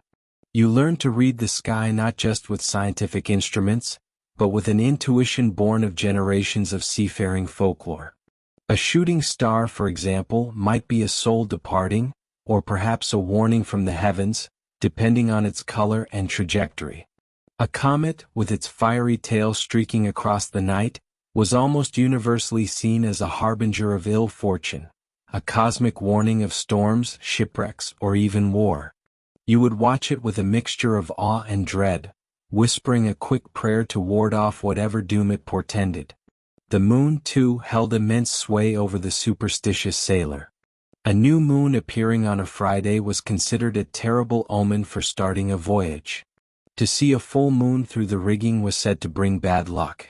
The phases of the moon were tied to the tides, of course, but also to the perceived temperament of the sea itself. A red moon, particularly one seen through a hazy atmosphere, was a sign of impending storms, a bloody warning from the heavens that the sea was preparing to rage. Then came the treacherous turns, the moments of decision that could seal your fate. Changing course was never a simple matter of turning the wheel. You dared not make a significant course alteration on certain days, like a Friday, which was widely considered the unluckiest day to begin or change anything at sea. To do so was to invite disaster, to challenge the very currents of fate. Similarly, many believed it was unwise to change course when the moon was dark, or when certain unlucky stars were ascendant. You might wait an extra hour or even a full day, enduring slightly less favorable winds, rather than tempt the invisible powers that governed your journey. The very act of turning the ship, of nudging the rudder, was fraught with unseen significance. Some sailors would throw a coin overboard at a significant waypoint or when making a crucial turn, a small offering to the sea gods or the spirits of lost mariners, hoping to buy safe passage through the next stretch of water. It was a tangible act of surrender, acknowledging that despite your best efforts and your reliance on the compass and the stars, you were still, ultimately, at the mercy of forces far greater than yourself. And what of the superstitions surrounding the course itself, the very direction you chose? To unintentionally steer the ship towards a ghost ship or a known wreck was a chilling omen, believed to draw your own vessel to a similar fate. If you found yourselves sailing in circles, even for a short time due to fog or currents, it was taken as a sign that the ship was haunted or that some malevolent spirit was attempting to lead you astray. Sailors might perform small rituals such as throwing salt into the waves or burning a specific herb, to break the perceived spell and regain control of their direction. The navigator, often the captain himself, carried an immense burden. Their hand on the wheel, their eye on the compass, their knowledge of the stars, all were vital. But woven into this practical expertise was a profound tapestry of belief. Every correction, every sighting, every calculation was filtered through a lens of ancient superstitions. They understood the science, yes, but they also understood the primal fear that lurked beneath the calm surface of the sea, the profound sense of vulnerability that even the most advanced tools could not entirely dispel. The compass, that elegant arbiter of direction, thus became a paradox. It was the instrument of reason, guiding you with scientific certainty across the vast, indifferent ocean. Yet it was also a repository of anxieties, a lightning rod for fears, and a silent participant in the intricate dance between human ingenuity and humanity's ancient, enduring need to believe in forces beyond our comprehension. Your journey was plotted by numbers and angles, but navigated by whispers and omens, charting a course through both the visible and the invisible worlds. Your journey was indeed plotted by numbers and angles, but navigated by whispers and omens, charting a course through both the visible and the invisible worlds. And sometimes, those invisible forces, those deep-seated beliefs, found a very visible, indelible home. They were etched into the very flesh that faced the brutal winds and the relentless sun. For the sailor, the skin was not merely a boundary of the body, it was a living canvas, a parchment upon which the vast, complex narratives of life at sea were written, a tapestry woven with threads of superstition, memory, and defiant hope. Walk with us now, not through the ship's log, but along the weathered arms and chests of the men who sailed her. Look closely. What you see is more than mere decoration. It is a language, a coded message, a personal map of fears conquered, dangers narrowly escaped, and dreams held close against the crushing loneliness of the ocean. Each line, each shade of indigo or green, tells a story, a silent prayer, a charm against the malevolent spirits of the deep. These tattoos were not just fashion. They were talismans, imbued with power, anchors for the soul in a world of constant motion and unforgiving peril. Consider the simple yet profound image of a pig and a chicken, one on each foot. It might seem whimsical, even absurd to us now, but for a sailor, these were not farm animals. They were potent symbols of survival, potent charms against shipwreck. Why? Because these were creatures that, in the early days of wooden ships, were often kept in crates on deck. When a vessel went down, the lightweight wooden crates would often float, carrying their inhabitants to shore, or at least keeping them adrift until rescue. A pig on one foot, a chicken on the other. A wish, a desperate plea to the universe for solid ground, for a miraculous escape from the watery grave. You see them on the calloused sawls, a silent promise to the sea gods, a plea for buoyancy. Then there is the anchor, perhaps the most iconic of all sailor tattoos. It is more than just a piece of equipment. It is stability, hope, and the ultimate connection to safety. An anchor signifies a deep understanding of the sea's power to toss and turn, to carry you to distant, often hostile shores. To wear an anchor was to declare your experience, your steadfastness, and your unwavering hope of returning home. It often represented a safe harbor, a loved one waiting, or even a commitment to a life at sea. For many, a single anchor meant that they had successfully crossed the Atlantic Ocean. 2 anchors might signify passage around Cape Horn, a truly treacherous endeavor. Each mark a milestone, each line a testament to endurance. The swallow, with its graceful, sweeping wings, was another incredibly common sight. But again, this was no arbitrary choice. Swallows are known to fly great distances, but they always return to land to nest.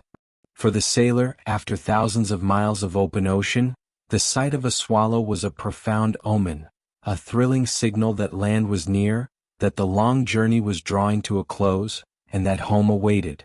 To earn a swallow tattoo, a sailor would have had to travel 5,000 nautical miles.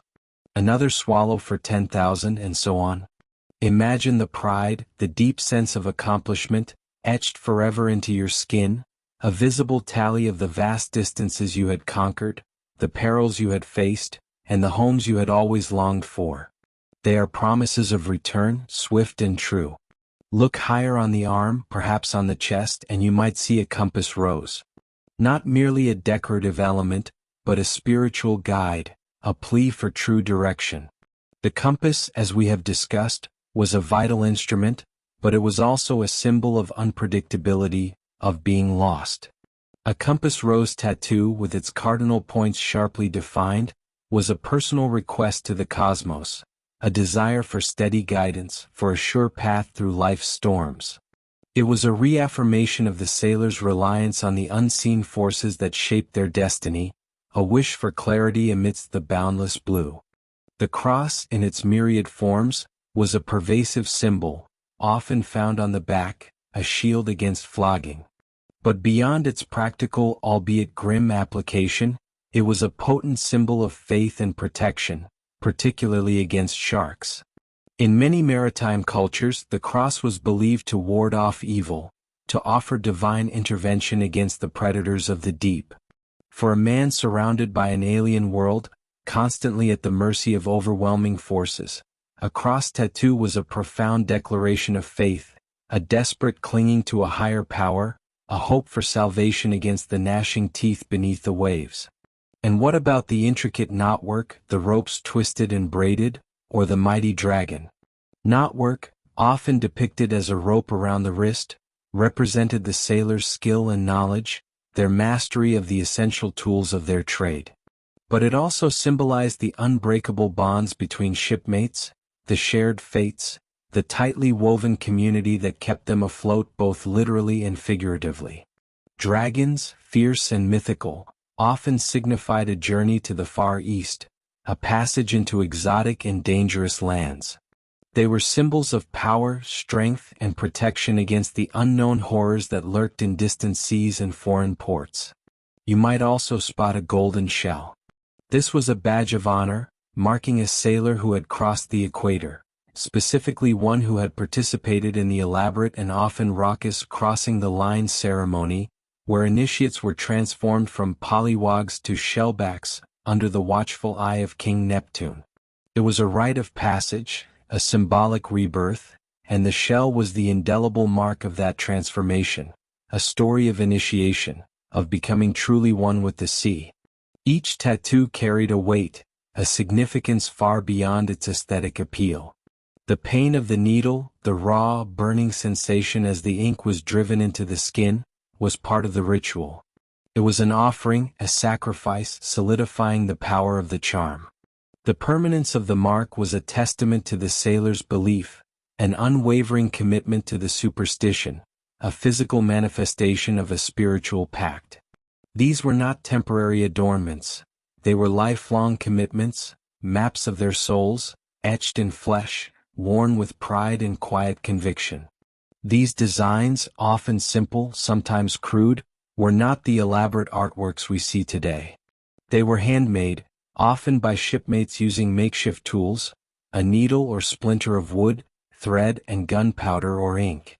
The process itself was fraught with danger, with infection a constant threat. Yet, the desire for these talismans, these badges of identity and belief outweighed the risks. They were a shared language, a way to instantly recognize a fellow voyager, a veteran of the same struggles, a brother in arms against the unpredictable might of the ocean. As you gaze upon these inked legacies, you are not just looking at images, you are reading lives. You are seeing the visible embodiment of a deep connection to the elemental forces that govern existence at sea. You are witnessing the sailor's profound need to assert some small measure of control, to bargain with fate, to appeal to higher powers, or simply to express the stories that define them. They are tales of resilience, of love, of loss, of journeys undertaken and returned from, all etched in an unbreakable covenant with the sea itself. These tattoos were silent guardians, eternal witnesses to every storm weathered, every port visited, every sunrise and sunset over the endless, mesmerizing and terrifying expanse of the ocean. They are reminders that even the most pragmatic seafarer carried an invisible world within, one that often found its voice, its power, and its eternal presence on the very surface of their skin. They whisper tales of protection, of longing, and of the unyielding spirit of those who dared to sail. You have seen the tales etched in ink, the silent vows made permanent on skin. But the sailor's world, that boundless expanse of water and sky, held a myriad of other unseen forces, whispered warnings and fervent hopes that shaped every voyage, every decision. These were not mere whimsical fancies. They were the very fabric of existence on a ship, an intricate web of superstitions that offered a tenuous grasp on control in a realm utterly beyond it. For centuries, the sea was an all-consuming deity, demanding respect, inspiring terror, and dictating the unseen laws by which every soul aboard a vessel lived and died. You feel the deck beneath your feet, the subtle roll and pitch of the vessel, the ceaseless creak of timber and rope. The horizon stretches before you, an endless curve of blue meeting blue, beautiful and terrifying in equal measure.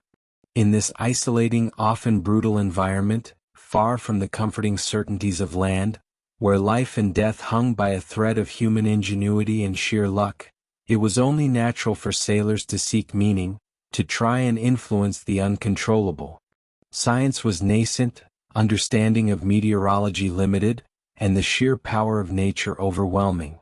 Thus, superstitions blossomed, growing like barnacles on the hull of maritime culture, becoming inseparable from the journey itself. They were a shared language, a communal understanding of how to appease the capricious sea gods, how to invite good fortune, and how desperately to ward off ill fate. You learn quickly what to avoid. A redhead stepping onto a ship is not a welcome sight. Their fiery hair, some believed, mirrored the tempestuous wrath of the ocean itself, a harbinger of storms. If you must have a redhead aboard, the old salts would tell you to speak to them before they spoke to you, breaking the spell, neutralizing the perceived bad luck. You would never dare to whistle on deck, not if you valued a calm passage. To whistle was to call forth the wind, to challenge the very elements, inviting a gale that could tear sails to shreds and splinter your vessel. That forbidden tune could summon a squall from a clear blue sky, turning a placid journey into a desperate fight for survival. Consider the simple act of naming. A ship was more than wood and canvas. It had a soul, a personality, a destiny. Changing a ship's name without a proper, elaborate denaming ceremony was an act of profound disrespect, an insult to its very essence, certain to invite disaster. The original name, it was believed, was registered in Neptune's book.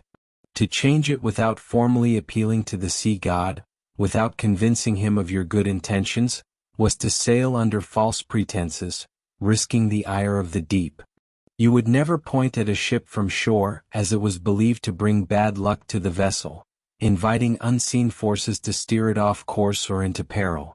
Each seemingly minor action carried weight, each gesture a potential blessing or a damning curse. And what about women on board? You might hear the stern pronouncement that women brought bad luck. This was not always born of misogyny, though it certainly fed into it over time. The reasoning was multifaceted. Some believed a woman's presence would distract the crew, leading to neglect of duties and potential accidents.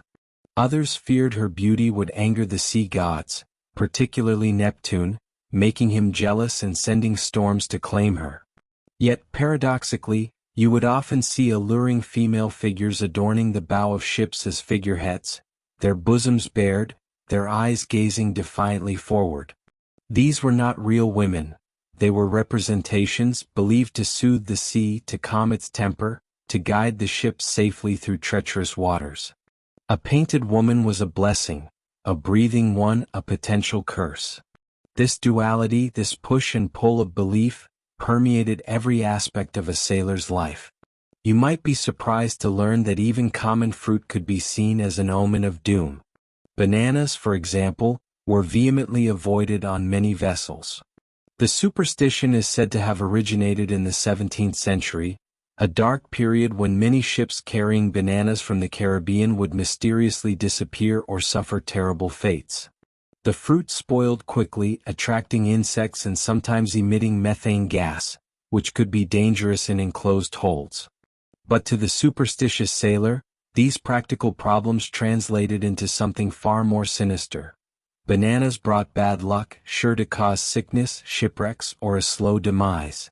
You would never see a true believer allow a single banana aboard their ship. Then there were the animals. Cats, especially black cats, were often seen as good omens. They were believed to possess a connection to the sea, able to sense upcoming storms and even predict changes in the wind. A ship's cat was more than a pest controller, it was a cherished member of the crew, a furry barometer, a living charm. If a cat was lost overboard, it was a terrible sign, believed to invite 9 years of bad luck. You would often find horseshoes nailed to the mast for good luck, or even a swallowed gold coin believed to improve eyesight and ward off drowning. You learn that certain birds held immense power in the sailor's lore. To kill an albatross, for instance, was considered an act of unforgivable sacrilege, guaranteed to bring down the wrath of the sea upon the ship and its crew. The albatross, with its majestic wingspan and solitary grace, was seen as an embodiment of lost sailors' souls, a messenger from the divine, or perhaps even a vessel for supernatural powers. You would never raise a hand against one, no matter how hungry or desperate you became. Its presence was a silent blessing, its demise a certain curse. Even the humble act of grooming was governed by these unseen rules. You would never cut your hair or clip your nails at sea. To do so was to invite disaster, a symbolic severing of your connection to safety, an offering of your vitality to the unforgiving waves. Each discarded clipping, each strand of hair, was a tiny piece of you thrown to the sea, and the sea, it was believed, would demand more. You would learn to wait, to endure the discomfort, until your feet were firmly planted on solid ground once more. And specific days? Forget about sailing on a Friday.